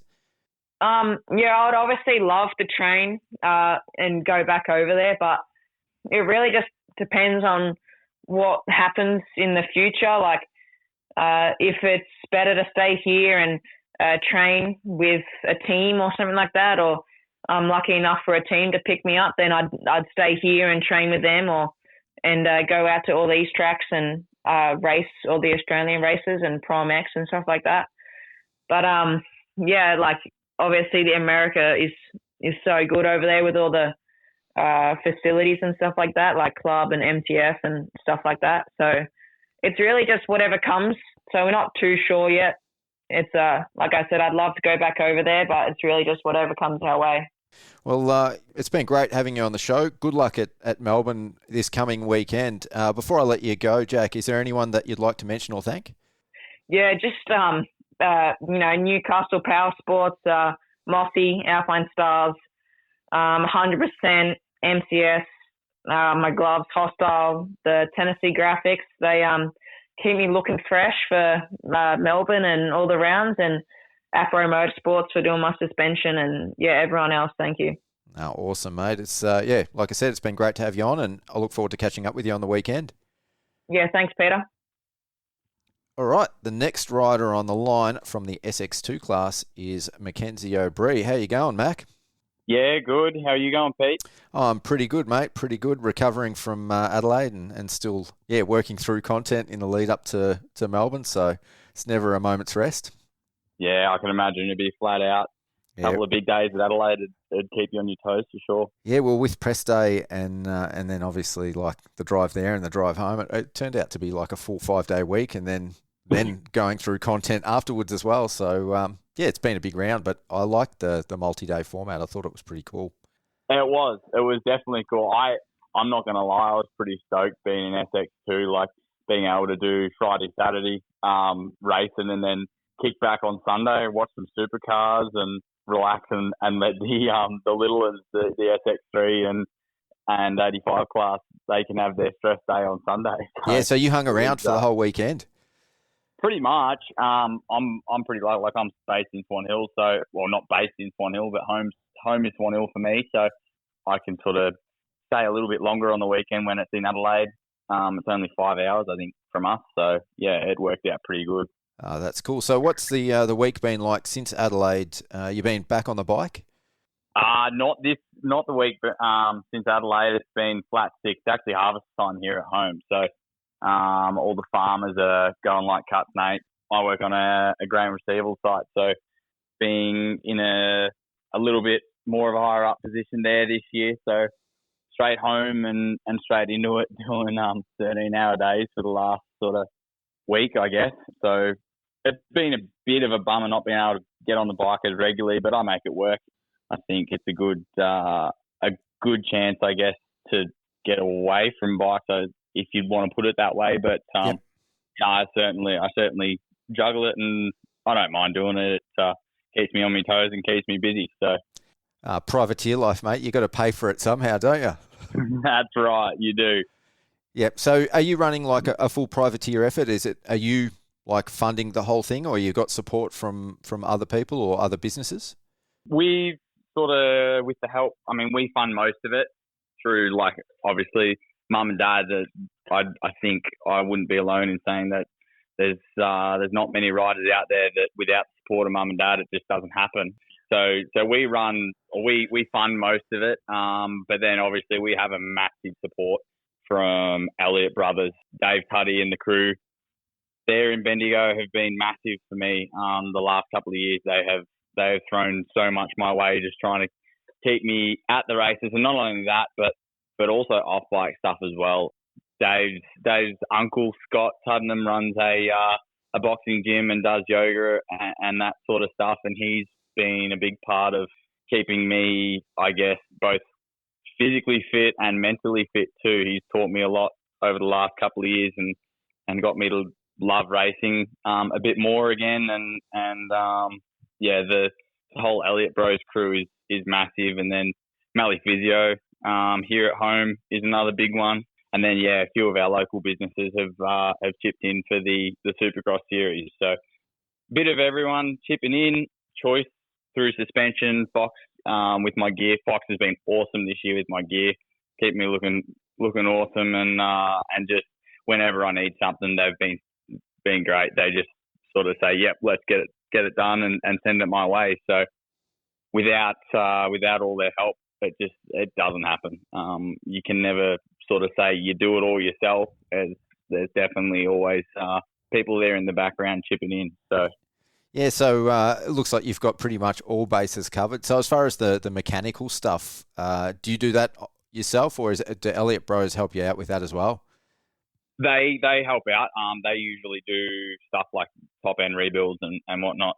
A lot of the major servicing they look after us with, and then bike maintenance obviously is all of us. Like all I do. I do all the oil changes and whatnot, all the little finicky stuff. That's me. But Elliott Bros for sure. They look after the motor and whatnot. And then Choice, as I said, with the suspension. But we don't do heaps of these bikes. Like these gases are actually. I've been on Jats in the past, and you have to do a little bit of work to them to try and get them going. But these Euro bikes are unreal. They come with an unreal motor, and you pretty much just put some race fuel in them and maybe a port and polish, and they're good to go. They're unreal. So, yeah. Oh, that's so cool, man. So you raced the championship last year as well. How's this year compared to last year as far as the Supercross goes? This year's been chaotic, I think, to say the least. It started off super deep, like I would argue, a lot more talent this year than last year. I think, correct me if I'm wrong, but I finished like 13th or 14th in the championship last year. And to be honest, going into this year, I sort of thought that might be a bit of a push to get that again. But with all the chaos, and I think my riding too, I'm a lot more confident this year on a Supercross track. It's definitely helped me out to be able to manage the chaos and to try and push to the front a little bit more. So, yeah, this year's definitely been more challenging in the way that it has been pretty hectic. A lot of the races, I don't think one of our rounds this year is a standard main event format. So trying to stay fit and stay focused for multiple gate drops at each round has also been a huge spanner in the works. My starts aren't the best, so they certainly have been keeping me on my toes. Well, your results so far this year have been pretty consistent. You're currently sitting 10th in the championship, I think. And as you sort of mentioned, there's been a hell of a lot of chaos in the SX2 class. So I guess a bit of a multi-pronged question. How have you stayed out of the chaos? And are you where you want to be in the championship at the moment? Where I want to be, definitely. Sitting 10th in the championship, in a national championship, is something that I've sort of it's where I've wanted to sit for a long time. I'm pretty proud of where I'm sitting. I've still got one more round, so I'm not counting my chickens yet, but it's certainly something I'm pretty happy with at the moment, and hopefully I can keep the ball rolling. Staying clear of the chaos, I guess those bad starts have helped me in some cases, being able to sort of be towards the back and try and keep out of it. But I don't know. I think all of us racers, most of us can make split-second decisions when we need to. Sometimes it catches you out, like we've seen with a couple of the boys earlier on in the year or earlier on in the Supercross series. But when you have that kind of 5-second gap behind people, you tend to be looking up anyway and read the situation.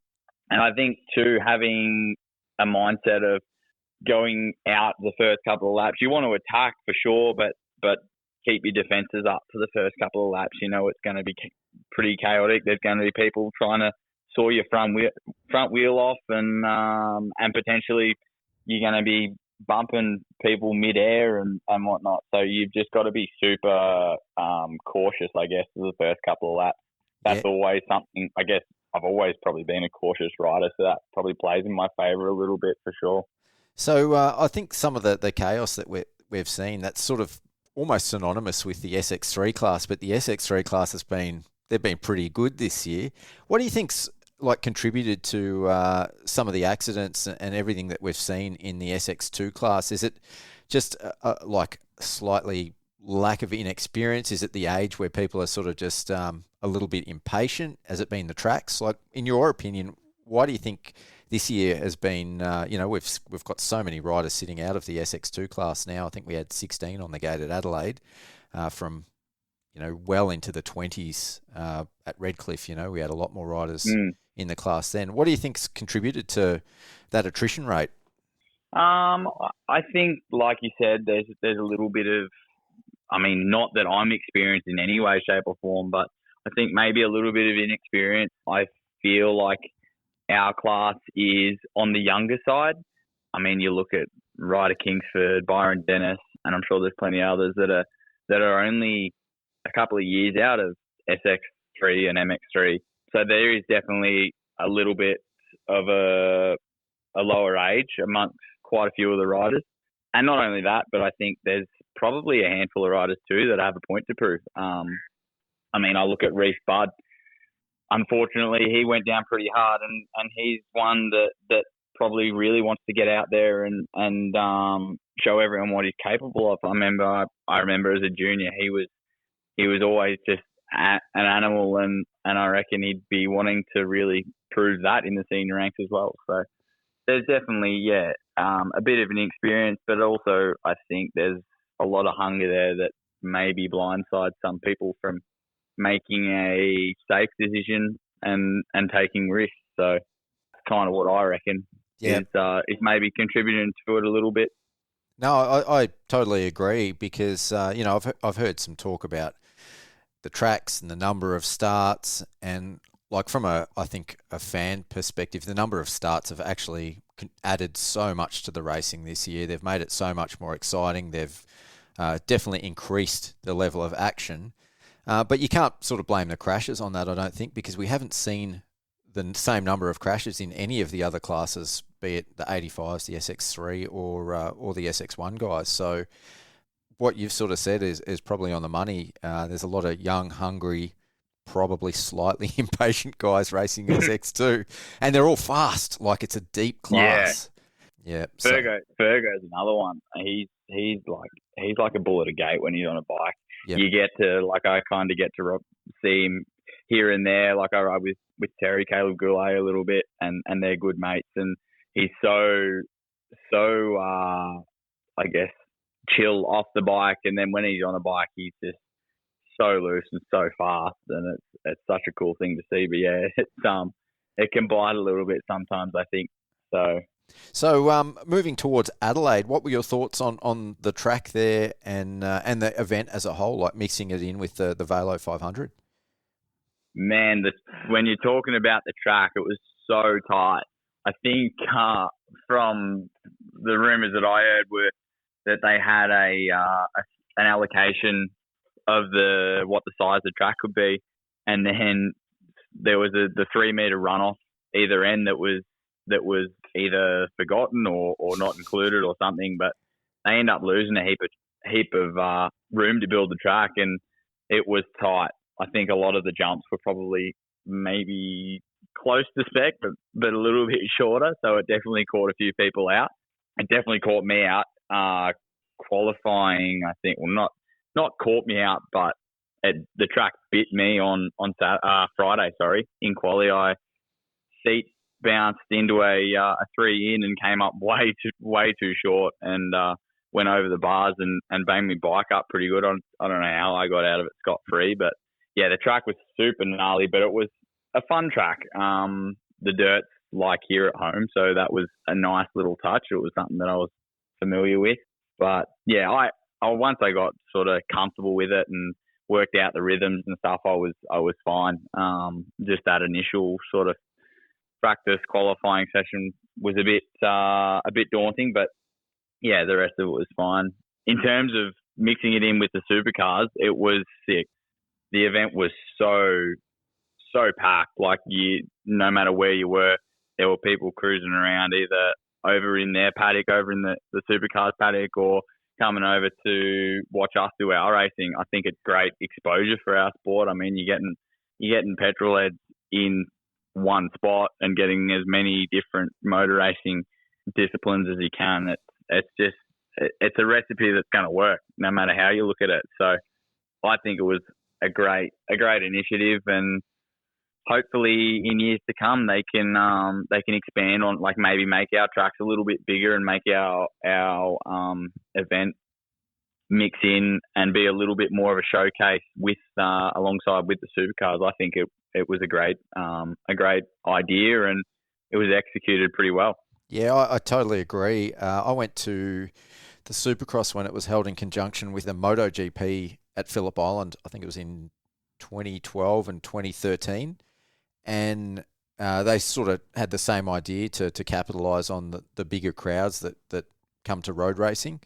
And it really missed the mark. Like, people were sort of just, they'd get some lunch, cruise over for 5 minutes and then wander on. And I was kind of dreading that's what would happen at Adelaide. But the crowd there was amazing. Like, the second the bikes were on track, it doesn't matter whether they were out for practice, qualifying or racing, or even on the Sunday, like with the 85s and the SX3, it basically became standing room only, which was so cool to see. I think there were so many new eyes on Supercross, and hopefully a lot of new fans, and maybe some bikes under Christmas trees this year. Bloody oath, I agree. It's and with that grandstand too, like, the grandstand wasn't too big, but as you said, it was filled the whole time with people standing on the fences. And the other thing too, like, being that we were on, I guess, the Supercars trade alley directly across, they'd stroll past and go and get their food or whatever, and hear the bikes and come across, and you'd see them lined up on the fence on the other side of the track. It was really cool to see. Yeah, and they hung around until the bikes weren't on the track anymore. So it wasn't just like a bit of a tickling fancy as they walked past and went, "Oh, what's this?" And kept moving. Like, it kept them entertained, which was it was really cool. with so many people there, like I think they had 260,000 people there over the weekend. Like I wasn't expecting how massive an event it is, that Velo 500 Supercar Series. What was it like logistically for you guys, like getting into the pits and getting sorted and getting all your gear and stuff in and out of the venue? It wasn't too bad. Like we had to be there pretty early on Friday morning. Usually Supercross you can get away with maybe getting there at like 8 or between 8 and 9. We had to be there at like 6:45 to go and get passes and whatnot to have the access into those pits and stuff. Their security is so strict, so much money rolling around those supercar pits. So yeah, it was definitely a little bit. There was a few extra steps along the way. The team made it pretty easy to understand. We just bought like a parking pass and parked in one of the designated parking areas that was like, I guess, maybe 100, 200 metre walk from the gate where we were in and out with our stuff. And the other thing is too, like we had to leave bikes overnight on Friday night, which some people were a little bit skeptical about. But Definitely. but I guess you got to boil it down. Like if you've got bikes sitting there, but you've also got cars that are worth who knows how many hundreds of thousands of dollars. Like if people are going to get in there and steal stuff, the likelihood that it's going to be your bikes, it's probably a pretty slim chance. And even then, like if it does, well, you've been instructed to leave your stuff there, so it's on them if stuff gets pinched. So logistically, it wasn't too bad. As I said, there was a couple of extra steps along the way in terms of passes and parking and whatnot, but it was pretty cruisy. It was run pretty well. All of the gatekeepers and whatnot were managing people coming in and out pretty well. They weren't giving anyone a hard time. So yeah, it was good. Except media, mate. I had such a hard time on oh really? on Thursday, yeah, for press day. Was it? Yeah, Thursday. Getting in to get my credential, because we had to get into the gate to get to the credential office to pick up the credential, and even the parking pass. And so they wouldn't let me into the car park, which was fine. I ended up paying for parking, but then I couldn't get to the credential office, and then eventually, chicken of the egg kind of thing. Yeah, one of the security ladies let me through, which was cool. And I got to the credential office, and the dude says to me, he goes, "Oh yeah, you can't pick it up here anymore. You got to go back to gate 1, which is where I'd come from." And I said, "Since when?" And he laughed and he goes, "Since this morning." I was just like, so I ended up walking 5,000 steps before, literally, my watch went off before I actually got my credential. But after that, mate, it was smooth sailing, and I was actually pleasantly surprised at how smoothly everything sort of run, because like I said before, it's such a massive event. Definitely. And I think our promoters probably, well, I would imagine that they would have learnt a little bit from how the Supercars series or the promoters, how they run their stuff.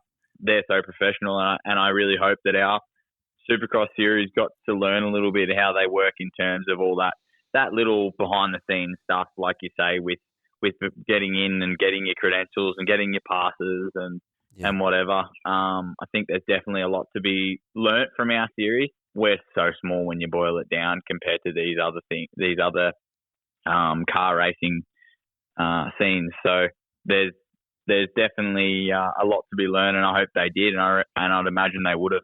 So I think the last couple of years, it's been all about learning for the AME crew, and for me, I think the championship from last year has improved heaps, and even the rounds, like round to round, you're just seeing more improvements. Things being better run, better organised, better set out, and they're trying new things too, which is cool, and that throws another challenge in the works. Just when you think everything's sorted and you know what you're doing, we'll do it differently this round. So definitely hats off to them for the job that they're doing with the series. I think it's awesome. Going into Melbourne, like that's going to be our biggest round. I was talking to Adam Bailey, and he said I think that sold 40,000 tickets, which is really cool. You raced Melbourne last year. Give us your thoughts on what it's like racing at Marvel Arena. Oh, racing at Marvel. I mean, we're Victorian. We grow up watching the footy at Marvel all the time, and you have all your big names that are in there constantly. And when the opportunity arises to go and race your bike at Marvel Stadium, it's unreal. You feel like a little bit giddy, really. I remember the first time I did it was in 2019, and like you're walking around the pitch with Chad Reed and Jason Anderson and the likes of these huge names, and it's so. I mean, that's Marvel is as close as it gets to AMA, and then you mix it in with a stadium, I guess, that's pretty important to Australian sport too. It's kind of like you tell your mates at home that have grown up. I mean, we're just a little footy community here at Swan Hill, and you tell them you're going to race Australian Supercross, and they kind of go, oh yeah, whatever. And then you tell them that you're going to race at Marvel Stadium, and all of a sudden their demeanour just completely changes. They kind of realise how big it is. So the Marvel initiative is unreal, and I really hope that they hang on to it for years to come, because it's definitely going to be a huge part of keeping the Supercross well known and attracting attention to it. So yeah, it's going to be a different weekend as well with the Lawrence brothers coming over and Cooper Webb, and I think it's just going to attract probably even more attention than maybe something like the WSX. You know, it's going to be arguably, outside the AMA, the most watched Supercross event of the year, I reckon. Yeah, definitely. Getting the two boys coming home. I mean, they've got pre-season training in mind, and also they've got their home crowd in front of them. So I think they'll put on a show. I'm certainly glad I'm not racing in the 450 class, put it that way. But I can't wait to see them on track. I've actually, the last time I saw one of the Lawrence boys riding was the Junior Aussies in 2015 in Bunbury, and Hunter was a freak to me back then, and it'll be so cool to see how good he is again. Yeah. And Jet, obviously, to see them back here at home and racing, I think it'll be massive. And I really hope too that it opens up. I mean, everyone here in Australia they all kind of know who Chad Reed is, and I think the Lawrence boys haven't really cracked that yet. So I hope them coming home is going to be great for their exposure within Australia, because quite frankly, I don't think our country really understands just how good these boys are. Like Jet is the best person on a motorbike in the world. So yeah, and hopefully they can sort of expose themselves a little bit more. Yeah, and I'd even go a little bit further and say he's I'd say he's the best rider we've ever had come out of Australia. Like Chad Reed did amazing things, but like Jet's now won 8 out of 9 championships. You know, he sat out the one with the injury, but he's pretty much won, since he got on the roll, every championship that he's been in. Yeah. And unfortunately, either of the Lawrence brothers haven't got the coverage in the mainstream media that, you know, motocross and supercross used to get a little bit more of back, I guess, you know, a decade and a half ago when Chad was racing in his prime. Yeah, 100%. I was actually talking to someone about this the other day, and it blows me away that in this day and age with social media and all these outlets, that they actually haven't got as much exposure as Chad Reed. Like, it's quite an interesting one when you look at it, how they haven't got that exposure that Chad, I don't know how, but he somehow has within Australia. I don't know whether it's a time thing or what it is, but yeah, the Lawrence boys are definitely the best talent that have come out of Australia, that's for sure. Yeah, and I think they've got much more of a marketable, outgoing personality than Chad ever had as well. So yeah, you know, they do a lot more media, and I think they're much more personable, and like the young kids love them. So I think it's just a matter of time, though. This will be a massive catalyst for putting it on the map in Australia. Yeah. I can't imagine this isn't going to get a lot of mainstream coverage. I think talking to Mick, I believe they had like 70 applications for media credentials, which I'm trying to think, even last year, I reckon there would have been maybe 25 media. So, and they're definitely not from inside the moto community. You know, we don't have that many media outlets and agents publicising motocross and supercross in Australia. So there's got to be a bunch of mainstream ones in there. So That's cool. And I don't envy those guys trying to have to balance who gets what and who gets access to what and stuff. That's going to be a nightmare, but that's completely up to them. So it's going That's it. That's the nature of the beast, isn't it? You have a big event, you're going to have a lot of organising. Yeah, and one thing I do have to say, which I've absolutely loved coming from last year and even this year, their approach is to give access to as many media as possible, like rather than cut it down, which I've seen in some of the other disciplines. I think they're doing really, really well at AME to accommodate as many media, and it's doing great things for the sport. I mean, you just have to look at the amount of coverage across social media from the riders, from the media outlets that cover the sport. It's been massive for Supercross. Yeah, definitely. I think it's really good that they have that in mind. Media is so important. I keep saying it, but we're a pretty small sport in Australia, and I think without the prioritisation of media and especially mainstream media, trying to get us, like we're on, I think, KO this year for being televised, and even if they can somehow at some stage crack into that mainstream, like Channel 7, Channel 10 side of things, I think it'll be huge for our sport. So it's really good to hear that media is one of the priorities that they've got. Yeah, I think I totally agree, because in order to attract new audiences, attract more money to the sport, which will then in turn, be able to help the riders, hopefully help the purse, get them to get more exposure, to get more sponsors for their own programs, like personally and individually.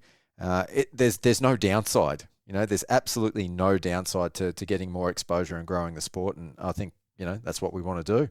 Yeah, definitely. You look at F1 and whatever, and they've all got sponsors that are just completely unrelated to racing, but you look how big it is. Oh, totally. It's pretty obvious. So. No, all good. Well, I've kept you on the line now for half an hour, mate. It's been great having you on. We've blown out the 25 minutes a little bit, but that's all right. Thanks for coming on, and I'll see you on the weekend at Marvel. Perfect. Thanks for having me on, and I'll see you there. All right, before we wind up the podcast, we'll have a quick chat just about the upcoming AUSX Open. It's probably going to be the biggest Supercross event possibly we've ever had in Australia. So, you're pretty amped for the weekend? I'm really looking forward to this one. I think it's going to be the race that you do not want to miss. It sounds like it's close to sold out from some of the stuff I've read this weekend. Speaking to Adam quickly at the track for Adelaide, he said it will be the biggest race we've ever seen at Marvel, biggest crowd we've ever seen. And I'm pretty sure I read somewhere this week there's something like 3,000 tickets left up for sale. And I'm sure there's a bit of section of the crowd that will be roped off, which they'll maybe behind the start or anything. But we see anywhere close to 40,000 people at Marvel. That's going to be something else. Oh, totally. I mean, last year, it's probably 25% more than we had last year. And it was a really, really cool atmosphere. That was at the WSX Championship as well. So to get another 10,000 than we had on the Saturday last year, it's going to be pretty awesome. And of course, that's all largely owing to the international riders coming over, being the Lawrence brothers and Cooper Webb. Yeah, and I just think everybody in Australia wants to see Jet and Hunter back. Obviously, we were lucky enough to see Jet over in his first professional race when he raced the 250 over here, but he's progressed a long way since then and pretty well won everything there is to win in America and considered probably the fastest rider in the world right at this point in time. So I think anybody who can get their way to Melbourne is going to be doing it, no matter where they're living in the country right now. Yeah, I mean, he's potentially arguably the best motocross and supercross rider ever. Like, he's definitely in that conversation as to being on the way there. And yet, he's still scared of Hayden Deegan, apparently. Yeah, that was a good little media beat-up, wasn't it? I think it made for some interesting reading. I've always been a big forum guy. It's how I sort of got my start in the media. And even reading, there's not too many big forums left anymore, but reading over in Vital, the US forum, that blew up pretty quickly. And I think it was Michael Lindsay from Vital who actually probably put the best piece together about the whole situation and sort of got to the bottom of it. And yeah, it was all a bit of a beat up over nothing in the end. Yeah. Yeah, I agree. But hey, never let the truth get in the way of a good story. No, and hopefully we do see Deegan come over and race at some point. He's whatever you think about him off the bike, on the bike, he's he's one of the best to do it so far on a 250, and yeah, it'd be good to see him jump up to a 450 and have a run at Jet at some point. Oh, most definitely, most definitely. So what do you think of the Triple Crown format? You're a big fan. I mean, I can't see anyone who. Oh, there's plenty of people, I guess, that don't love them. But given the riders we've got coming over, I definitely think it's the best type of format that we can have to see the best racing. Oh, for sure. I think if we went to a straight 20-lap main or a 20-minute main, I think unfortunately it might get a bit boring. Yep. I think the triple crown format's the way to go. It keeps the races a bit shorter, keep the field a bit bunched up, and I know Jet and Hunter don't normally get bad starts, but for some reason if they start a little bit deeper in the pack, or we could see some really great racing and see them have to push themselves to the best to get back to the front. So no, I'm a big fan of the format. So I've got a question for you, and I don't want this to take away at all from my thoughts about the AUSX Open, because I think this is, again, going to be one of the best and most spectacular Supercross events we've ever had. I can't wait. I'm super excited for it. I think the racing's going to be really cool. But something that's kind of been just eating away at me in the back of my mind, like we've just come off what is, even in Craig Dack's words, one of the best Australian championships that we've had in decades. And for the final round, we're bringing in some of the top international riders. And the bit that's eating away from me a little bit, it makes it feel almost like it's going to be a bit of an anticlimax to the Australian Championship. The potential Australian champions, especially in the SX1 class, might be finishing 4th, 5th, not even on the podium. And for me, to round out a series and to do it in front of so many eyes, I almost feel it's discrediting those riders a little bit. What are your thoughts? Yeah, I definitely understand where you're coming from with that.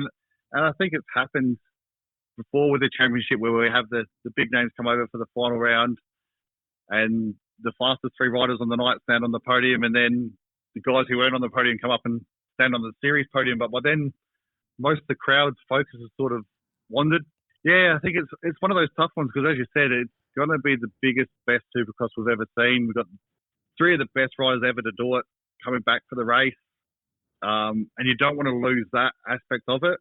So I think as much as it will take a bit of the limelight away from the guys who deserve it, who put in the whole series, I think it's one of those things we sort of got to cop on the chin a bit and run with it for what we get out of it. Hopefully maybe going forward, I know AUSX is the big grand final and the biggest race of the year, but yeah, maybe having it as the first round or the second to last round and then going back to really putting the focus on the local guys or the guys who've done the whole series would be good. But hey, end of the day, I'll take this race over anything. I'm not gonna. Yeah. I'm not getting myself over to the US to be able to watch these guys ride anytime soon. So if I can travel 800 k's down the road and watch Jet and Hunter go at it, I'll take anything else on the side. Yeah, and I mean, I don't have a crystal ball, but this could potentially be the last time that we see them racing over in Australia. So. And I think that's why the crowd's pretty much sold out, because no one wants to miss that opportunity. No. Yeah, as I said, no matter what else happens this weekend, we get a chance to see Jet and Hunter come back to Australia. And yeah, they're the 2 biggest names in the sport in Australia at the moment. So yeah, and even Cooper Webb, like. Exactly. Cooper who? Yeah. Was he a 2-time American Supercross champion? One of just a legend of the sport as well. And just having the chance, having promoters bring these guys over. Like we've always had Americans come over, but to bring the best over and get to see them race is. And they're Australian. Don't forget, they're Australian. And most of us aren't going to get the chance to go overseas and see it. So, no, actually, at the end of the day, you just can't thank AME enough for actually bringing these riders over and giving us a chance to watch them live in action. Seeing the likes of Kenny last year was just, you just dream of that stuff. Oh, for sure. So I guess the only other way that, they could have done it, and I haven't thought about it too much, so I don't have all the answers. But I was thinking, like, even if it was broken up as the final round of the Aussie Championship, and then on the same night, maybe some sort of super final. But like you said, when we spoke about it off air, you want to see these top guys on track as often as you can. So I don't know what the answer is, but look, like I said, I don't want my comments to detract from even how excited I am, and I still think it's going to be the most awesome event that we've had in Australian Supercross, and that's saying a lot because we've had some pretty damn good rounds this year. So, yeah, and even a history of some really good racing and really good events in Australia as well. So for this one to take the cake, it's going to be something special. Yep. All right. So before we finish up, just quickly, I'll get your thoughts. SX1, who's going to take it out? Bit of a no-brainer, but it's hard to go past Jet. I know Cooper got him in France last week, but I think it was just one little mishap that cost Jet. So I think it'll be Jet. You're talking for the weekend or for the series? No, for the weekend. For the weekend, yeah, definitely Jet. Yeah. Yep. Okay. And for the series, can anyone catch Savachi? I don't think so. I think he's got enough of a gap and enough speed. So what's he got? He's got 8 points, hasn't he? Yes. So he can come third. Fourth would be what, 18? Yeah, he can come as low as fourth and still take, that's if, especially with the extra 3 riders in there, which are probably going to take points away.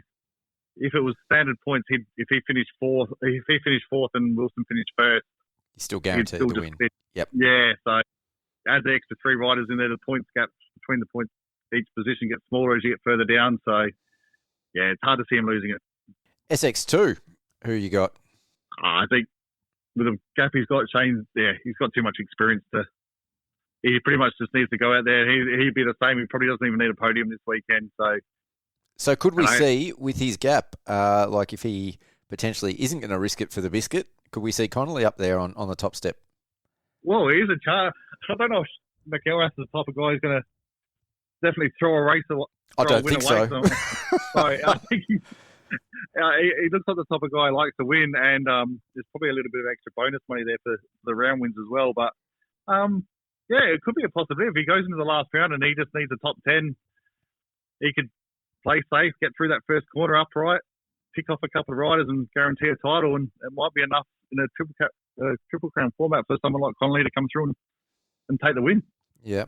SX3, the closest class that we've got. So what do we got? 8 points between first and third. Does Jake take it from third place? Kobe Hantis, Seth Birchall? What are your thoughts? It'd be hard again. I think he's only got 7 points, but I think that should be enough. So there is a bit of talent the whole way down the field, speed-wise. So, yeah, it's going to be a close one. I think Seth should hold on. I think so. It's good to see him hold on, but yeah, it's probably the class where the wildest things could happen. And it's been probably the most consistent class this year in terms of people staying on track. Yep. So they've only got the weekend with Deco. So doing a bit of maths, they've only got the one final, and Seth's worst for the season is a fifth. Yep. So again, what do they need? What's an 8 point swing? That'd be a 9 point. So 25 to 16 would be 9 points. So theoretically, if he finished fifth and Jake won or Kobe won, they have to be Kobe. So, Yep. Yeah, well, Jake would end up tied on points, wouldn't he? And just got 2 round wins. So I'm not sure exactly how the countback would work. But yeah, it's going to be close. It's definitely going to be the closest out of a lot of them. Well, apart from 85, obviously, but he'd have to have his worst round of the season to lose the championship. Yep, and Kobe would have to have his first win. Yes. Yep. So that's a good point. Anyway, that's going to be a class I'm going to be watching with bated breath, I think. Yeah, that's going to always a good class at SX3. Yep. And 85, Jack Nunn or Seth Thomas? Oh, I don't even want to call that. There's no one even close. Well, actually, for the round win first. I think it will come down to one of them too. But then again, maybe the fact that they've both got to get the win puts a bit of pressure on someone like Lawler comes through and wins it, or a Ford or Cooper Ford has a night he can have. I really think it'll come down to they'll go 1-2, and who's going to win, I don't know. They're both at times showing that they're the quickest, so I don't know. I'm going to call Lawler for this one. You're the call rules for the win. Yep, that's fair. I've been watching the videos of him at the practice track, and I think he's coming out of Adelaide with some fire in his belly, and I think he's going to catch some people with their eyes closed. So, yeah, I'm going to call. That'll be good for him if he can take the win. No, definitely. Either way, the 85s will be action filled. Yeah. Oh, mate, it's just going to be the best weekend. I can't wait. I feel like sometimes when we're behind the camera, we miss too much of the racing. And you know, this weekend I want to be getting shots and good shots, but I also want to be watching. So, well, I'll tell you what. By the time we get to that last final on the 450s SX1, we should have all the photos we need. That's true. We can pretty much just sit at the end of the track where get ready for the big finish line photo, and just kick back and watch that last race. It's actually what I'd done last year for World Supercross.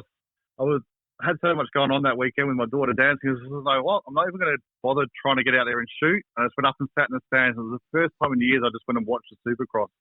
It was one of the best nights I've had in ages. And I think for everybody in the stands this weekend, I think this weekend's going to be the same for everybody. It's just going to be action-packed, best race, some of the best races that have ever done it, all coming to Australia. I'm the same as you. I just can't wait. Yeah. I just want to get in the car now and start driving. Oh. At least it's a bit further for you than it is for me. So, yeah. All the good. next 3 days are going to be tough.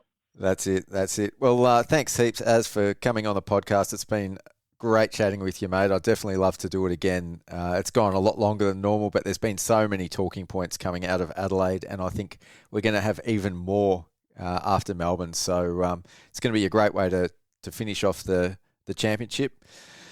Before we head off, I'd just like to thank my guests for tonight, Mac O'Bree and Jack Nunn, Graphics by Aqua for bringing you this show, as well as our other partners here at Mental for Moto, Death Grip Products, Bolt Everywhere Premium Racewear, Iro Helmets, Five Gloves, Southeast Pools, and Wolf Building Compliance. Az, I will be seeing you on the weekend, mate. You certainly will, and big thanks for having us on. I'm not normally a talker. I'm normally a pretty quiet guy. I like to type instead of talk, but cheers for having us on. It's been a pleasure, and I'll see you on probably Friday for a bit of press stuff. Most definitely, mate. Until then, I've been your host, Pete Wolf. See ya.